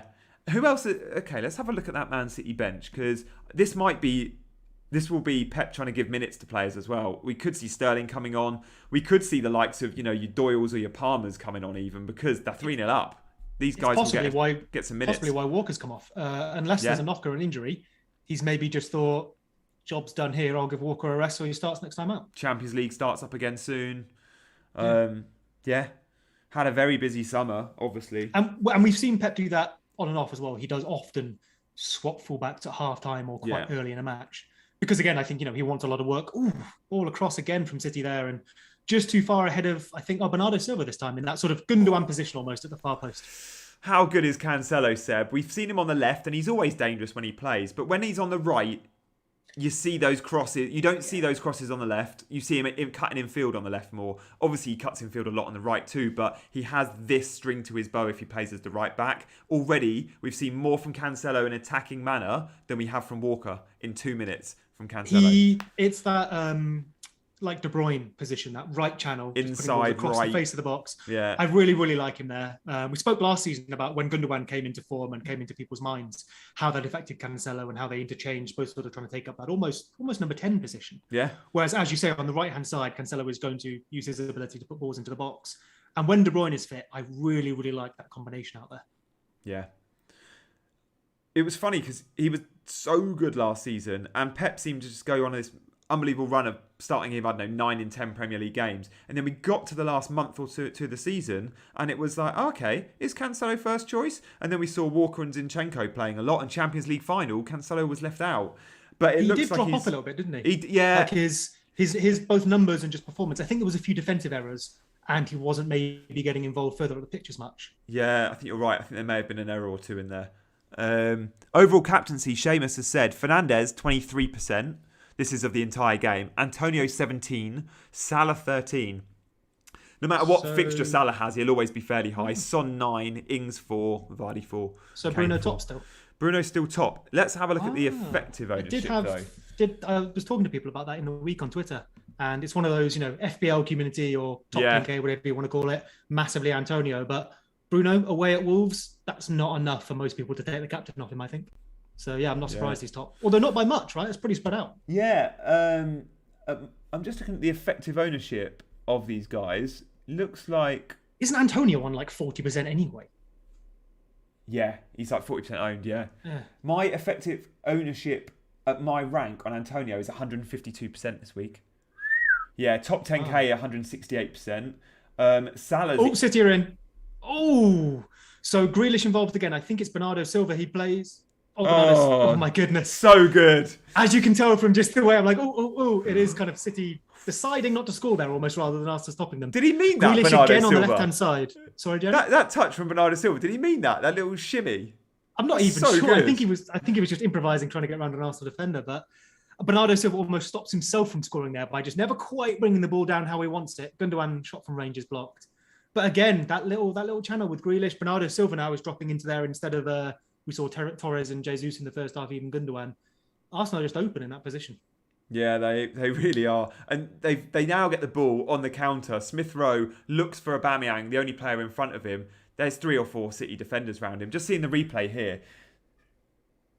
Oh, no, that's a mistouch. He sort of controls it onto his own foot, doesn't he? I was thinking, how has he got that out of his feet? But Grealish does so well. Like, we're seeing Grealish do a lot of this, and we saw it a lot of Villa. The way he stands a player up, waits for them, just waits for that runner. He's always so confident with the ball at his feet. He's happy to give it that extra second or two, and then the little toe poke ball. So we talk about 100 million spent on Grealish. Obviously, that's a long-term investment, and whether he'll eventually play in midfield. Yeah. Right now, that little left channel with his quick feet, the ability to unlock a tight defence.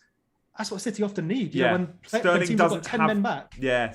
That's not quite his game. Sterling's beat a man round the outside, left foot pullback. Yeah. You can see Grealish's value here. And when they come up against your Burnleys, whatever it is, your stereotypical, everyone behind the ball, Grealish could be that player that unlocks it. And probably why they were looking at someone like Kane too, because of course goal scorer, but Kane would also bring that interplay, that dropping deep, that dragging people out, finding passes. I think that's probably why he was their top target. And why I was surprised they went for Ronaldo, because despite goals, very, very different player. For Pep, yeah. Ronaldo definitely suits United more than City in terms of style. And Grealish in space again here down the left-hand side. Once again, almost chooses to go into the bodies. I think knowing he can probably beat them. Tries to curl it, doesn't quite get it away, and it's blocked. Yeah, we're seeing Grealish do that. He stands the player up and goes, if I go inside, I've got the little toe poke to a midfield runner. City have scored. Wow. I think that is Rodri has scored from outside the area, and it might have been a Ferran Torres assist. They may check an offside here. I think a few people had a look. Torres takes it at the front, with that old just stepping back onside from being offside. So we may have a little look, but he lays it off to Rodri. I think that is a Torres assist. Who tucks it into the bottom corner. I think you're right on the Torres assist. It was just a 2-yard pass from the edge of the box, but it was from the position he's been taken up. Arsenal fans are celebrating. Really? It's almost just it's just cut to a close up of the Arsenal fans, the away end, and they're all just jumping, waving, let's just. Torres is onside there because number 17 at the back. I'm guessing that's Cedric, is behind the rest of the Arsenal line, playing him onside. It's a lovely finish. It really is. I reckon the XG for this game is going to be not sky relatively low for 4-0. Yeah. So I'm not saying that City don't deserve their goals at all, but good finishing. I don't know. I don't know if I'm blaming Leno. It just feels like a lot of these goals are kind of preventable is the wrong word, maybe a bit soft. He's passed that into the net. I don't think I expect my keeper to save it because it's so in the corner and it's so low. But at the same time, I think the XG for City so far is probably like 2.3, 2.3, 2.2. It's. I mean, the Jesus one's going to be high. That was literally a tackle. Yeah, and the Gundogan header would have been fairly. Yeah, but yeah. Rather than trying to predict XG, I guess I'm just trying to describe whether this is, City creating a ton of chances or just creating good chances, being clinical, and Arsenal really not doing much about it. We saw games last season, Seb, where City had 20 attempts and scored 1 or 0 goals. So they're looking fairly clinical today. The Leeds game. Yeah. When we beat them 2-1, yeah. We had 2 shots on target, both from Dallas, one from miles out. City, I think, had about 20 shots. They only created about 2 XG from it. It was when we were sort of dropping into a low block. But that is a very classic City versus a sort of, poorer team performance, isn't it? Yeah. Seamus has let us know the effective ownerships of players. Really useful. Thank you, Seamus. Bruno is City top. in here again. Oh, Gundogan out to Bernardo Silva on the left, who puts it across. Torres coming in at the far post. And the deflection just takes it away from him. Yeah, that will go out for a corner. Torres would have been in there. And Torres, by the way, has got an assist and a goal ready. Jesus has got a goal and an assist. You know what's interesting? With, I guess, Cancelo coming onto the right, Bernardo Silva has come over to the left of the midfield 3 and is now taking up those positions that Gundogan was. Yeah, so and we're suddenly seeing him appear in the box. So was that is Gundogan swapped with Bilva then? Is it Gundogan right of the 3 and Bernardo left of the 3? Seems to be. Of course, it's still quite fluid, but Gundogan, I think more importantly, Gundogan has dropped a bit deeper. Because he's the one threading Bernardo into those positions, whereas in the first half, we would see it being Gundogan in that position. Yeah, good point. Corner comes in, City just... Oh, I thought that'd gone in again. So corner comes in, it's cleared. City are close to getting it. Zinchenko takes a long shot this time. And it's one of those optical illusions where it takes a deflection and goes wide, but I thought it was bobbling in. Yeah, guys, I'm so excited to bring you team news at 2 o'clock. I've got some stuff to read out from the chat. Seamus, 81% for Bruno, 66% for Salah. This is effective ownership. So Salah is still second. Antonio is third at 61%. So despite Antonio having 40%-ish ownership, not a massive amount of captained him, knowing that everyone in the community seems to. Shaw, 50%. I guess that's his ownership. Ings, 45%. The XG, La Liga and Joe, thank you for telling us, for City is 1.49. Oh, there we go. That's, wow. I mean, obviously the usual caveat of depends on your model, blah, blah, blah. Yeah, so 1.49 to 1.5. Same. That sounds reasonable. Yeah, I like that. Lacazette coming on for Arsenal. I think it'll be a Aubameyang that it might not. Look at the Arsenal fans. I mean, that's about framing. So how often do we see a side get beaten by good football and the opposition fans go, you know what, fair enough, let's just enjoy some football. The way this is going to be framed is, classic Arsenal, their fans, blah, blah, blah. Yeah. But we could be unfair there. Like, they're being taken apart by City. They're not happy with their club. I don't think they're being whatever you want to call them, plastic or unfaithful or whatever. They're just getting done and enjoying their day because what else are they going to do? Yeah, they've just sat on a coach for 4 hours. Like it's a day out. You're in the sun in Manchester. Yeah. You've had a player sent off. You're not winning this. Yeah. On the XG one, just I guess one to add to that as well is Rodri's is going to be very, very low. So he finished that beautifully. But that is probably like a 0.05 or something. So really, we're kind of looking at 1.5 XG versus 3 goals for a qualification of how the match has been. Interesting that Sterling comes on for Bernardo Silva, which is going to mean Grealish playing in the midfield 3, I think. And then we'll have Sterling wide left, possibly. That'll be one to monitor. It's before the 60th minute as well. So Silva, for all his good play, I don't think he's got an attack in return. So he'll get 1 point. He's one of the other players they were talking about maybe letting go this season, weren't they? Despite his brilliant performances a couple of years ago. Yeah. Maybe just sort of fallen out of that pivotal City role in the last couple of seasons. Yeah, he was. I remember Pep saying pre-season, the season before last, he's our go-to guy at the moment. He's our best performer. Oh, City should have been in there. That was Sterling with a poor pass. City are breaking down the right, comes to Sterling in the middle, who maybe seems to have gone to the right-hand side. Or Grealish on the left was free. Play it through. Yeah, it was 3-on-2 and he failed. It was his first touch, to be fair, but he failed with the pass. So could we see if Sterling has gone to the right? Again, that might just be situational in the match. But if he has gone to the right, would you say Jesus up front, Torres left? Maybe those two switching? Yeah, possibly. I really hope that we don't see Jesus play centrally. I want to know that Pep's number 9 is Torres, and I want him to play 90 minutes as the 9, and then that gives me more confidence in FPL. But whether or not Sterling just was in that position, I feel like it's going to be Grealish middle three and then Sterling wide left. But yeah, we'll see. So looking at how they've lined up here, we have Gundogan in the middle, Rodri out right. Obviously, that will swap over depending on the phase of play. Grealish is left of the midfield three. He's dropped deep. Sterling currently is almost behind two strikers in Torres and Jesus. Yeah, he is, isn't he? Again, this could totally just be situational for where the match is, but he arguably is coming as a sort of number 10 shadow striker here. One thing for sure is Jesus is on the right still, and Torres is central still. And yeah, maybe it is Grealish wide left. And it's almost like Gundogan and Rodri will sit as a 2, and actually Sterling plays almost like a 10. Yeah. We'll have to see. I mean, realistically, we need sort of the play to recycle backwards and then to set up. We need a goal kick. Yeah. We need a City goal kick. We've got 10 minutes till team news. I am sweating over Barnes, guys. This matters far too much to me, and it shouldn't do. I think you're going to be fine. I genuinely think you're going to be fine. Like, again, it's our FPL glasses. We're all disappointed with him in FPL. Is Rodgers that disappointed in real life? Sure, he could have been better. Yeah, but he's not done anything horrible. He's not. He looked. In fact, he looked brighter than a lot of the other Leicester players. Brighter than Vardy for sure. And he was probably subbed off because of the red card, not because of performances, at least exclusively. Yeah, and he still was recovering from the injury, like whether or not he's ready for 90 yet anyway. Yeah. I genuinely think he'll be fine. I think you've got nothing to worry about. Oh, I hope you're right. But yeah, looking at it here. We've just cut away to Mahrez. Mahrez is getting ready. That's good for people. A whole half hour out of Mahrez. Could be Jesus coming off. So looking at it here, Sterling really does look quite central. Of course, he could be tucking from the right-hand side. City are in the final third, so they're all compressed. But it doesn't look like he's sitting wide and right. He's playing in the KDB role in terms of position on the pitch. Maybe.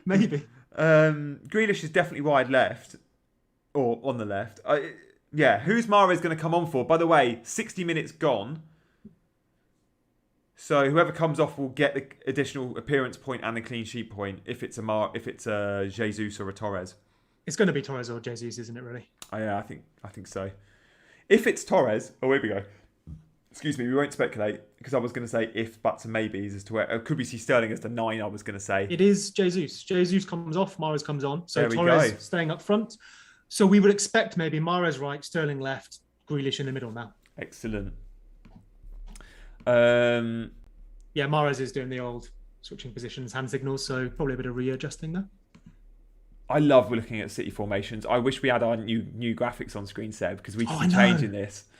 If there's one team you want it for, it's City. Like the 3-4-3. The 3-4-3 with Arsenal as well was kind of fun before match, trying to work that out. Those will be back next week, by the way, as well. There was a small technical hitch. As is often the way when you've got some new fancy graphics.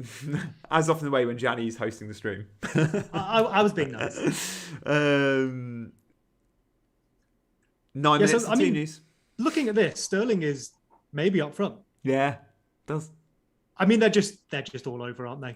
They're playing 10 men in a relatively fluid system. Mahrez has definitely gone wide right. Yeah, Grealish is definitely on the left. Torres and Sterling I'd say Grealish is like in the midfield now. Obviously in that left channel, but he's in the midfield. Torres and Sterling are both kind of up front, but Sterling is the rightermost of the two. Like no one's going wide left. It's a 4-4-2. It's a very weird 4-4-2. Maybe.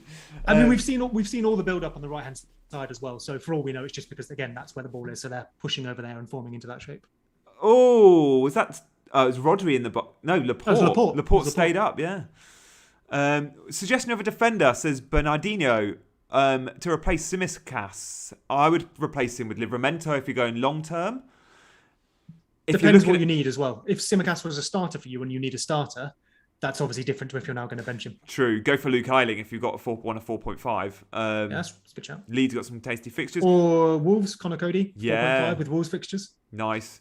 Roman Saiss, is he 4.5? Because he's Goffer's good goal threat, but he might be a 5 million. Let's have a look at the Wolves defenders. Semedo's 5 million, I know that. I know a lot of people like Semedo, but just thinking if you want to save the 0.5.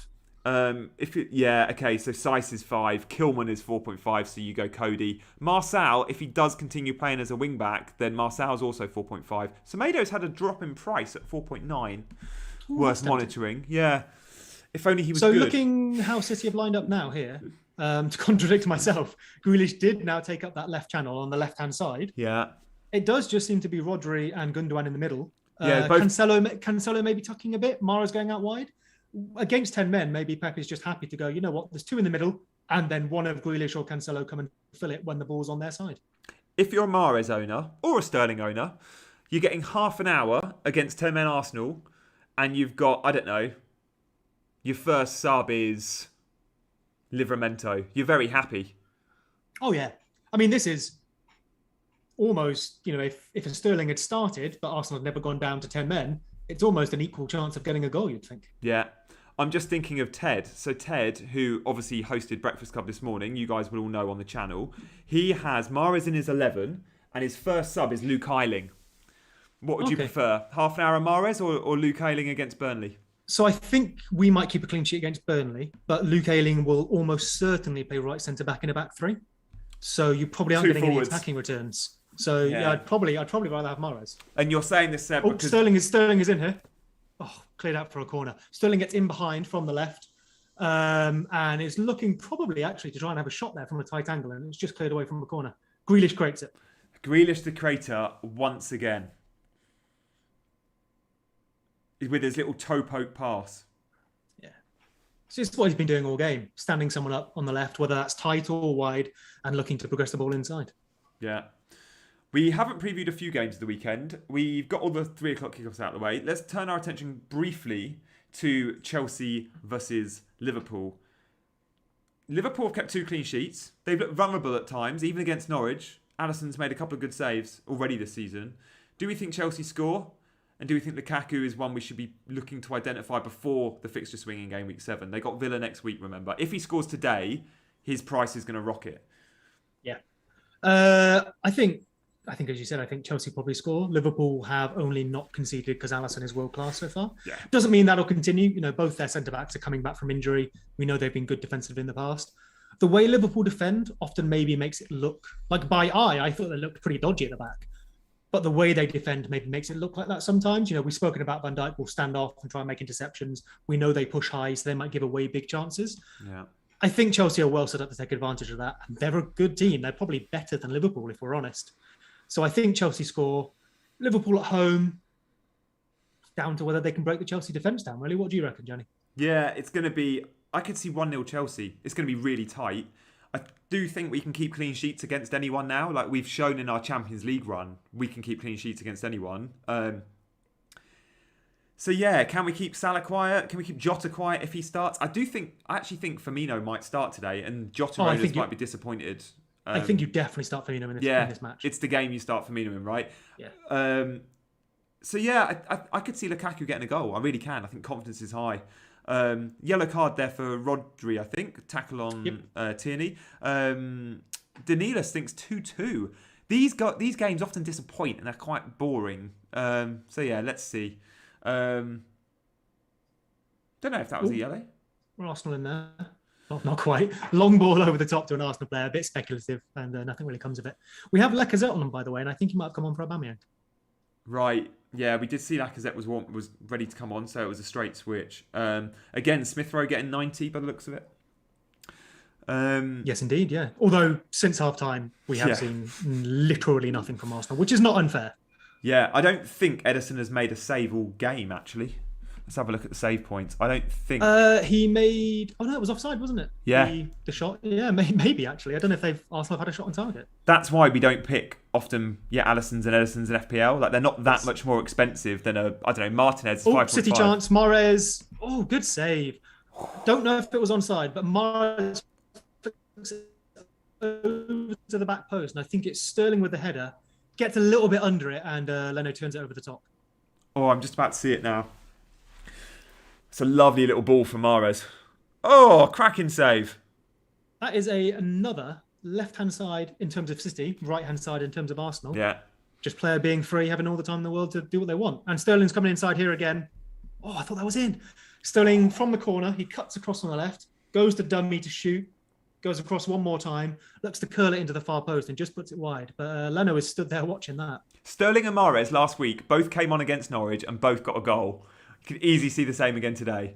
Yeah. Oh. And at the moment, it looks like there'll be Mahrez creator, possibly for a Sterling or even a Torres, another one. Yeah. If we're looking at bonus points so far, guys, Jesus, who has got a goal and an assist, is on top. Gundogan and Rodri are both on tied at 2 and Torres on 1. I guess that's the one thing Torres is going to suffer from being a midfielder. Not that you mind because Yeah. you get extra points for goals, And but clean as we've sheet. seen with the people like Salah and stuff, and Aubameyang, Rashford, the switches, he won't get as many bonus for scoring goals. So it might even itself out. One more point for a goal, but less likely to get bonus. He is 2% owned, Seb. 2% owned, Torres. I think that might go up. I think that will go up, yeah. Especially as so many, certainly in the community, will be looking to sell Bruno now or Salah to get that premium forward in, whether it's Ronaldo. I personally don't think I'm going to be jumping on Ronaldo early. I'm happy with Bruno for Newcastle game week 4. Yeah. There will be loads out there that want to go Ronaldo. To Ronaldo move is sensible. No, it's sideways. If you're wildcarding and restructuring your team, fair enough. If you're planning it over the long term, fair enough. But if you're trying to do, say, Bruno to Ronaldo in the next 2 weeks just with free transfers, I don't think that's the best move for them. We don't know who's going to be penalties. I suspect Ronaldo. But even then, Bruno isn't going to stop creating. If anything, he's got a world-class striker. You've already got one. If you're targeting Newcastle, both of them will probably get points. Yeah, that is a lovely fixture, and it's a home fixture for United. Sterling causing problems in the box again. A lot of trickery. Yeah.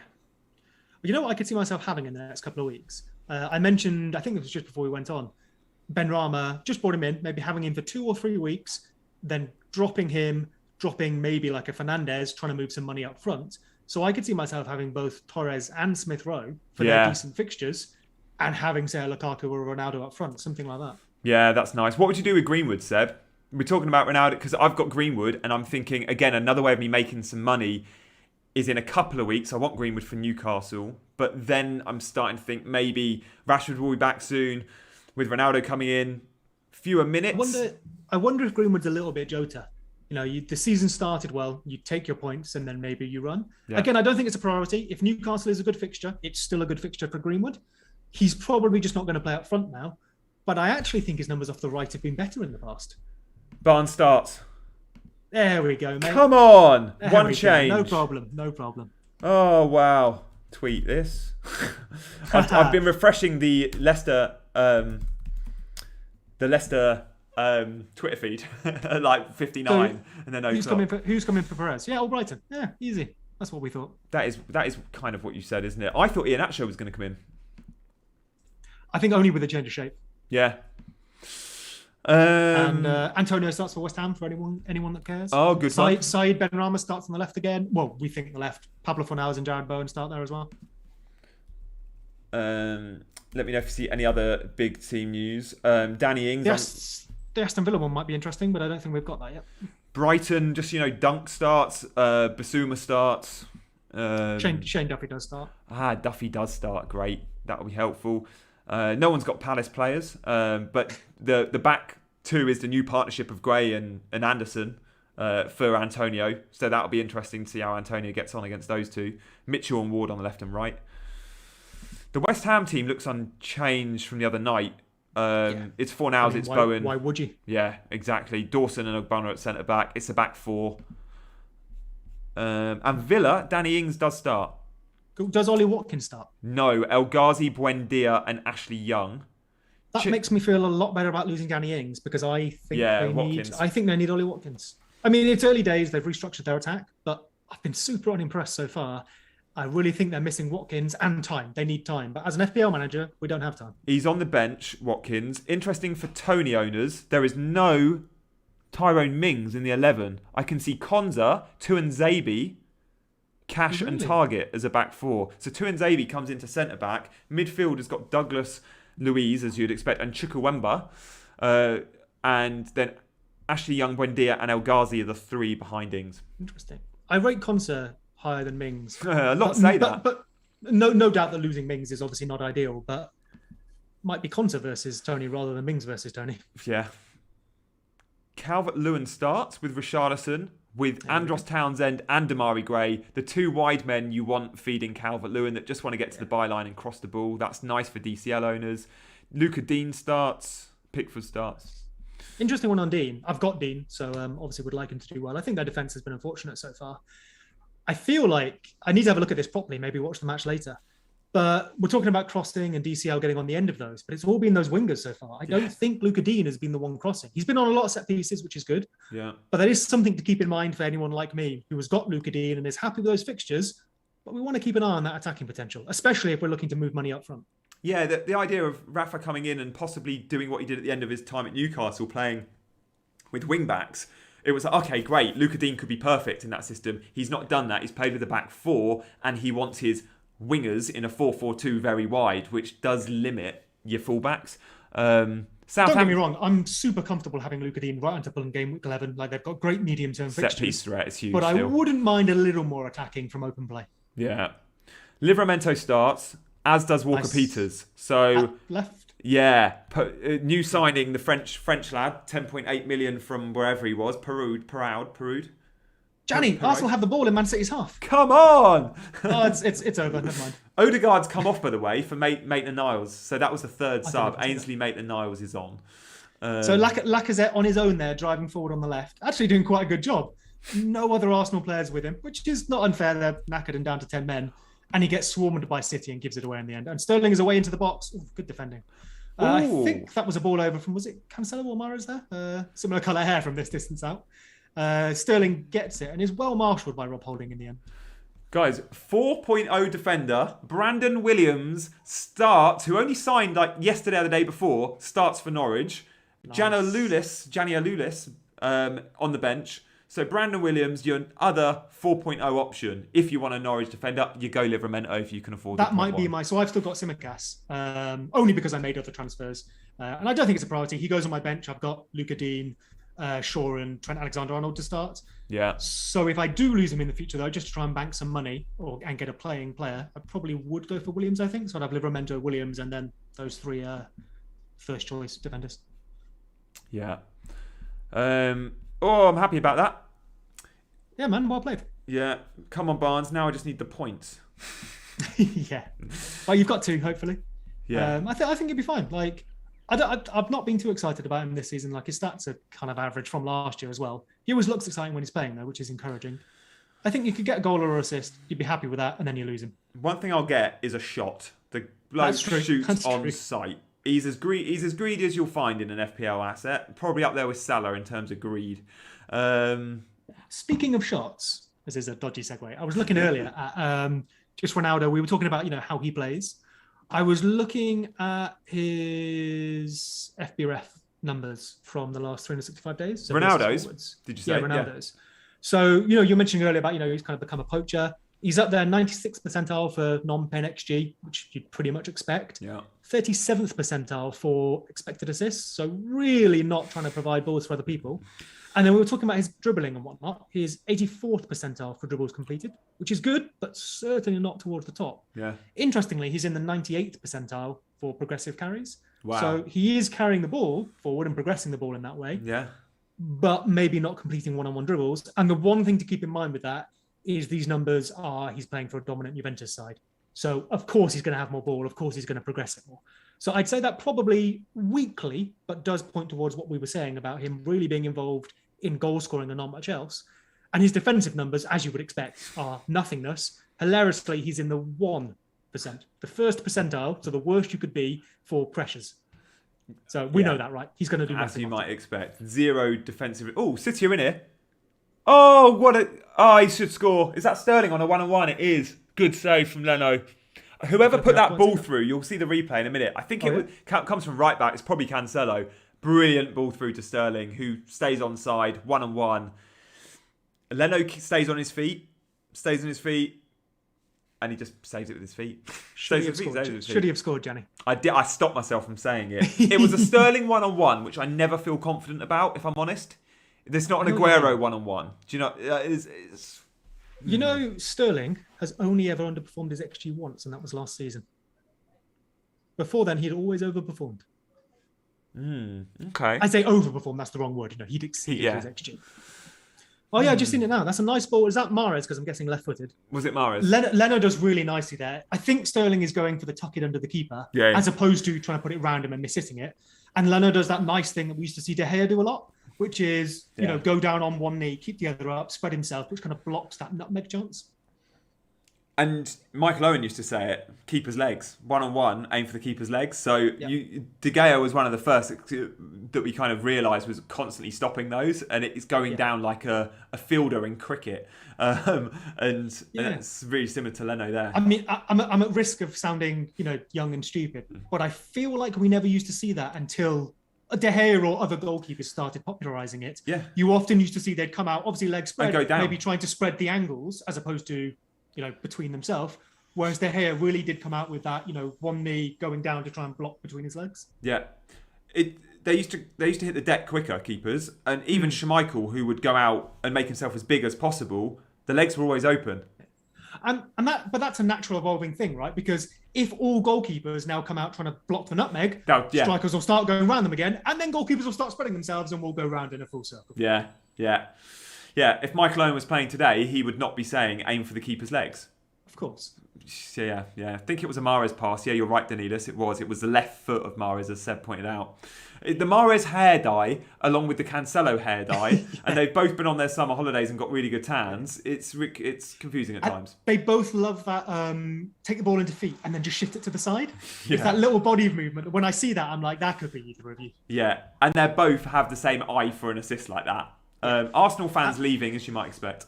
And whenever we're doing this, I've always got like you on half my screen, the football on the other half of the screen. So like I'm trying to tell players just by their body shape. I can't see anything else. Yeah, I'm watching on a screen like that size on my laptop, which is minimised, so I can also have Twitter up. So yeah, I'm the same. It's really good practice actually watching these games. That Arsenal bench do not look happy, which is what you'd probably want. They've done well to limit it to 4 though, because it was 3-0 at half time. 10 men, it was looking like City could run riot, and it hasn't quite been that. So have they? Because we were saying first half 3, was it 3-0 at half time? 3 at half time. 3-0. We were saying it was I forget. We called for XG and someone very helpfully provided it. It was about 1.5, wasn't it? Yeah. Oh, City! Oh, nearly in there. Sterling again. Just doesn't get his toe to it. But I feel like in the second half, City have continued creating chances. They just haven't scored them. Yeah. I don't think anything has changed other than the finishing, really. To be fair, James just points out Sterling, and he could have had 3. He could have, but yeah, he's had three chances. The one from distance, you don't expect him to come close to scoring, but the 1-on-1 you do. The main difference, I would say, is that in the first half, it was all progression down the left with Grealish, Gundogan, Jesus coming over there, Torres combining really, really nicely. This second half with Cancelo moving over right, it's been all the left-hand side. We've seen a few things from the left, especially when Bernardo was in there in the first 15 minutes. But it's all been Cancelo, Mahrez on the right-hand side, Sterling trying to get in behind. I think City have deliberately, or just through coincidence, have shifted which side of the pitch they're creating from. And that is possibly creating different chances for different players. And that's the difference in finishing. Is that Cancelo's influence, Seb? He played left first half, and a lot of the play came down there. He linked up really nicely with Grealish. Quite possibly. That could be oversimplified, but that feels the natural solution, right? They've swapped, Cancelo, who's very good with the ball and good at progressing it from one side to the other. Grealish has possibly dropped in a bit more with the change up front. We've seen Mahrez come on, who we know is going to attract the ball on that side. So, yeah, I think so. Oh, wow. 102 passes for Arsenal. Not 60, just 102 in 81 minutes of football. I know they're down to 10 men. I know they're away at the Etihad, but I never see numbers that low. Pjanic could do that himself in yeah. Back in when he was Juventus' main man. Yeah. Was it when Sarri came to Juventus? He put that quote out, didn't he? He was like, I'm going to turn Pjanic into 150 pass per match man. Yeah. And then not long after that, there was the swap deal with Arta from Barcelona. Yeah, really weird one. I mean, that was just a finance. It was a finance thing, wasn't it? One went for 50, another went for 70 or something. I mean, just to so Barcelona's transfer policy the last 5-6 years, they got complete. I mean, I know it was just an accounting thing, but they got fleeced on that one. They got an old Pjanic and swapped Arta, who was at the other end of his careir. Who's a sellable asset. They ended up paying more money as well. Yeah, they did. They paid more for Pjanic than Juve got for Arthur, and then neither have played and been a success. But now I think Pjanic is available on a free. What waste. It's been very badly run. we've got 10 minutes left. And guys, at full time, we're probably going to be running because I've got my village fete to get to today. This is a big day in the Caldecott village of Rutland. Last night, I was setting up the marquee. I was the youngest volunteer helping out. And the fete starts at 2 o'clock today. So I'm missing the first half an hour, which I'm fine with. But I don't want to be too late for the village fete. I think it's my first one. What's the FPL interest like at the village fete? Yeah, I know. Well, they're all cricket fans only. So yesterday we're setting up the marquee, and now I am sport obsessed. I love so many sports. I have zero time, interest, inclination on cricket and golf. And well, that's because you said you like sports, Johnny. Yeah, quite exactly. Right, real sports. So I was at the village hall yesterday setting up. And they're all talking cricket, and I'm like, "Oh yeah, lads, we're talking sport. It's gonna be great." And then I realise it's cricket, and one of them's got his phone in his pocket, and Man City goal. No, that is Ferran Torres, Mara's assist. Oh jeez, Torres. It's what Mahrez has been looking for this whole second half. Just cut back onto his left, hit that far post with a cross. Torres does the thing that Sterling couldn't, glances it. I think it hits the post and goes in. But we've seen they've tried to create 4, 5, 6 of those. Did that definitely come off Torres' head? It wasn't straight in from the cross, was it? Oh, no, that's definitely a Torres goal. Great cross from replay Mahrez. coming up here. Definitely Mahrez based on how he moves. Grealish was nearly offside. But yeah, definitely comes off Torres, heads it into the base of the post and goes in. James Morgan, Mahrez assist. Yeah, Danita same. Ferran Torres, 2 goals and an assist? Yeah. Oh, no, he didn't get the assist, did he? Just 2 goals. No, he got an assist for Rodri. Oh, thank you. Of course he did. Yeah. So that's going to be big points. He'll get the 3 bonus now as well. Anyone who's held him, so people who had him in that first week hoping he'd play up front, you're seeing your rewards now. Mark Southerns has sold Mahrez and Torres this week. Oh, he's never been very good at FPL anyway, has he? Yeah, exactly. I might have to tune into his Match Today watch along just for this City game. You've still got Barnes to come, buddy. I wouldn't get too excited yet. Yeah, quite. Mahrez ownership. What are you saying? Let's have a look. He's only going to get 4 points today, Mahrez, unless there's another attacking return. But, someone like... for someone that's only started once in the first 3 games, he has had an attacking return in all 3. 6.6% owned. Did he have an attacking return in the first week? Yeah, I think so. Who did they? He didn't. I thought he came off the bench and scored in the second and then an assist today. Yeah, you're right. Of course, no one got an attacking return. They lost 1-0 to Spurs. Yeah, you're right. Yep. 6 points against Norwich, 4 today. It's not great, is it? But Torres... Oh, yeah. I mean, it's Arsenal. It's 10 men, so let's not get carried away. But he has done that number 9 job very well, and I really like the look of that. He's going to be 7.1 by the time I get to him. Yeah, me too. And annoyingly, I've got 0.1 in the bank. Barnes is 6.9. If I want Torres, I probably need to buy him tonight. Oh, that's gutting. Yeah. I can buy him for 7. I can't buy him 7.1. So what are their fixtures? Because I feel like you want to be careful with the international break, but we can often overblow how important that is. You'll remember the times you suffer an injury, but you're more likely not to. So their fixtures: Leicester, Southampton, Chelsea, Liverpool. So Leicester away doesn't excite me too much. I'd happily wait a week, but if the price change, Southampton I like. I think Torres could do damage there. Yeah. Chelsea away, Liverpool away. That's why I'm not that's why I'm not looking until 8. So originally, before all this Ronaldo stuff, even Lukaku, I was looking at Bruno Fernandes to Kevin De Bruyne in Gameweek 8. Yeah. Yeah. I don't know if Torres starts in those difficult Chelsea-Liverpool games. Yeah. Which maybe isn't the end of the world. If you did feel forced into getting Torres, maybe you could be pretty chill with actually mentioning him in those. If you had like I don't know what Liveramento's fixtures are like, or Luke Ayling, but maybe you'd be happy benching him for one of those 2 and then just having him ready to go when they had 3 good fixtures. Yeah, and at 7 million, you don't mind benching someone every now and then?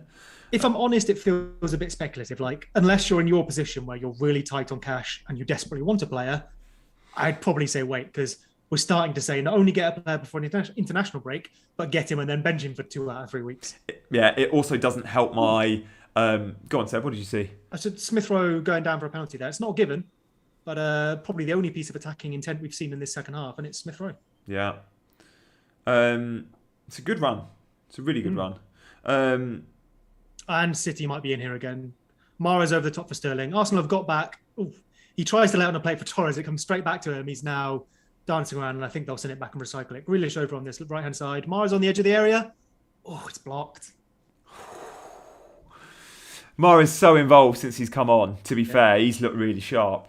This is the Mahrez you wanted in Game Week 1. Yeah. This is the one that we thought, without De Bruyne, without whoever else they might sign, he's going to be their main man. He has been in this match in the time he's been on the pitch. But Mahrez does this in the easier fixtures when there's space on the pitch in the second half against 10 men. It's perfect for him. Such a talented footballer. Give him time and space and he will create.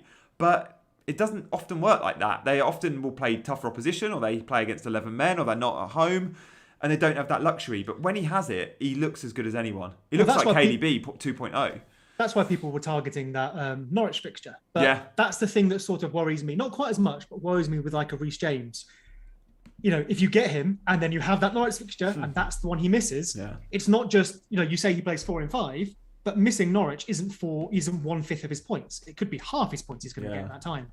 So I do like Reece James, but it's just the one thing I'd keep in mind. Yeah. And with me, going back to that Barnes move, Torres in doesn't solve my problem of creating more funds for my premium forwards. So I think I probably need to look at 5.4 Smith Rowe, or at best 6.0 Traore. I think Fernandes to like a Torres is the... Again, this is quite a long way out. This might be game week 7, game week 8. But that is the move. And then it ties in with when you want Lukaku. I think that could... If I don't wildcard, which I'm 50-50, something like that could be my move. And I like Smith Rowe as well, who has similarly good fixtures. Are you 50-50 on a wild card? Yes, Cars, DCL does start. Are you 50-50 on a wild card this international break, Seb? Oh, no, I'm not wildcarding now. You mean international break? 7 or 8. Yeah. I think the fixture swing there is nice. There is a fixture swing now, but it's like Leeds and Wolves. I can do that. That's fine. You've already got Leeds. Exactly. So 7 and 8, there's a fixture swing for Chelsea, for City, for United in the opposite direction. Wolves still have good fixtures. Leeds still have good fixtures. And by that point, I mean, obviously the transfer would have been closed for a few weeks. But by that point, we should have a really solid look on, you know, how's Ronaldo going to play? Lukaku is getting to his good fixtures. How's Fernandes going to play?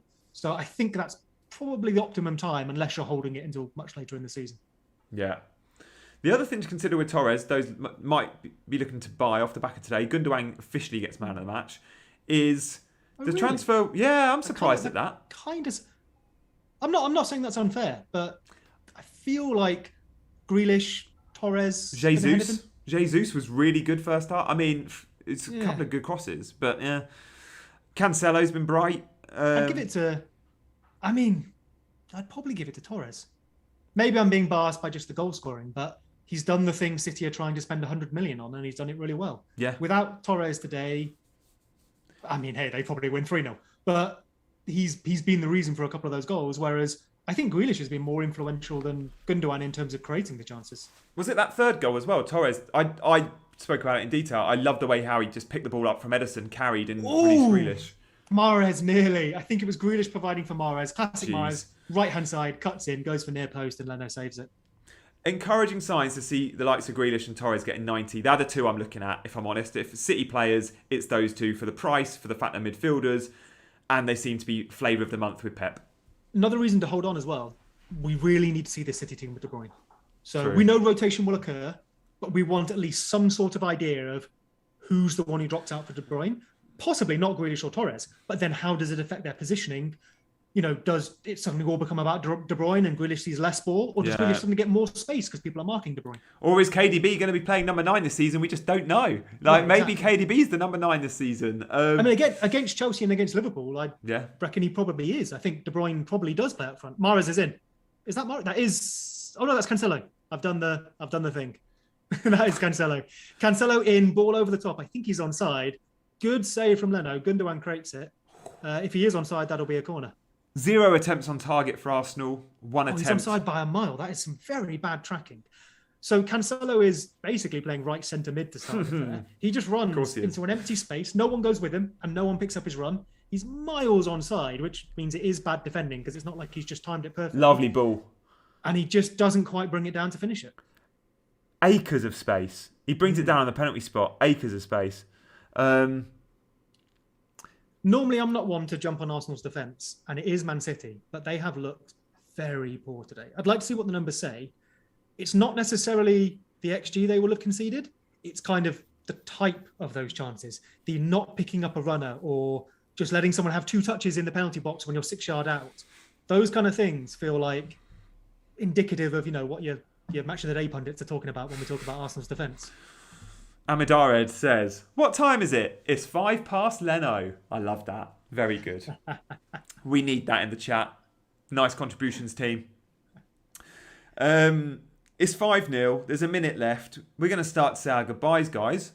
As I said, Village Fate is calling. Full time here.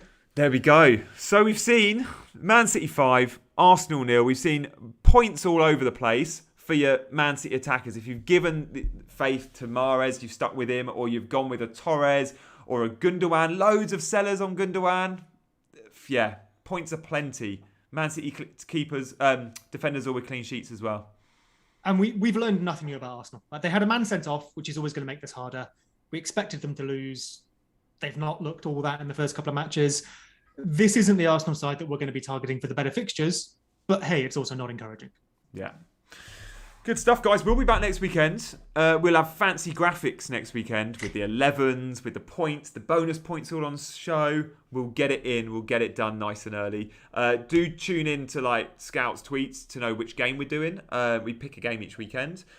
Please do like and please do subscribe to this channel. If you haven't liked it, come on. Do me a favour, like it. Follow Seb on Twitter as well. And I am off. And good luck, FPL managers, for the 3 PMs. Let this be a good week. Let's go, Antonio.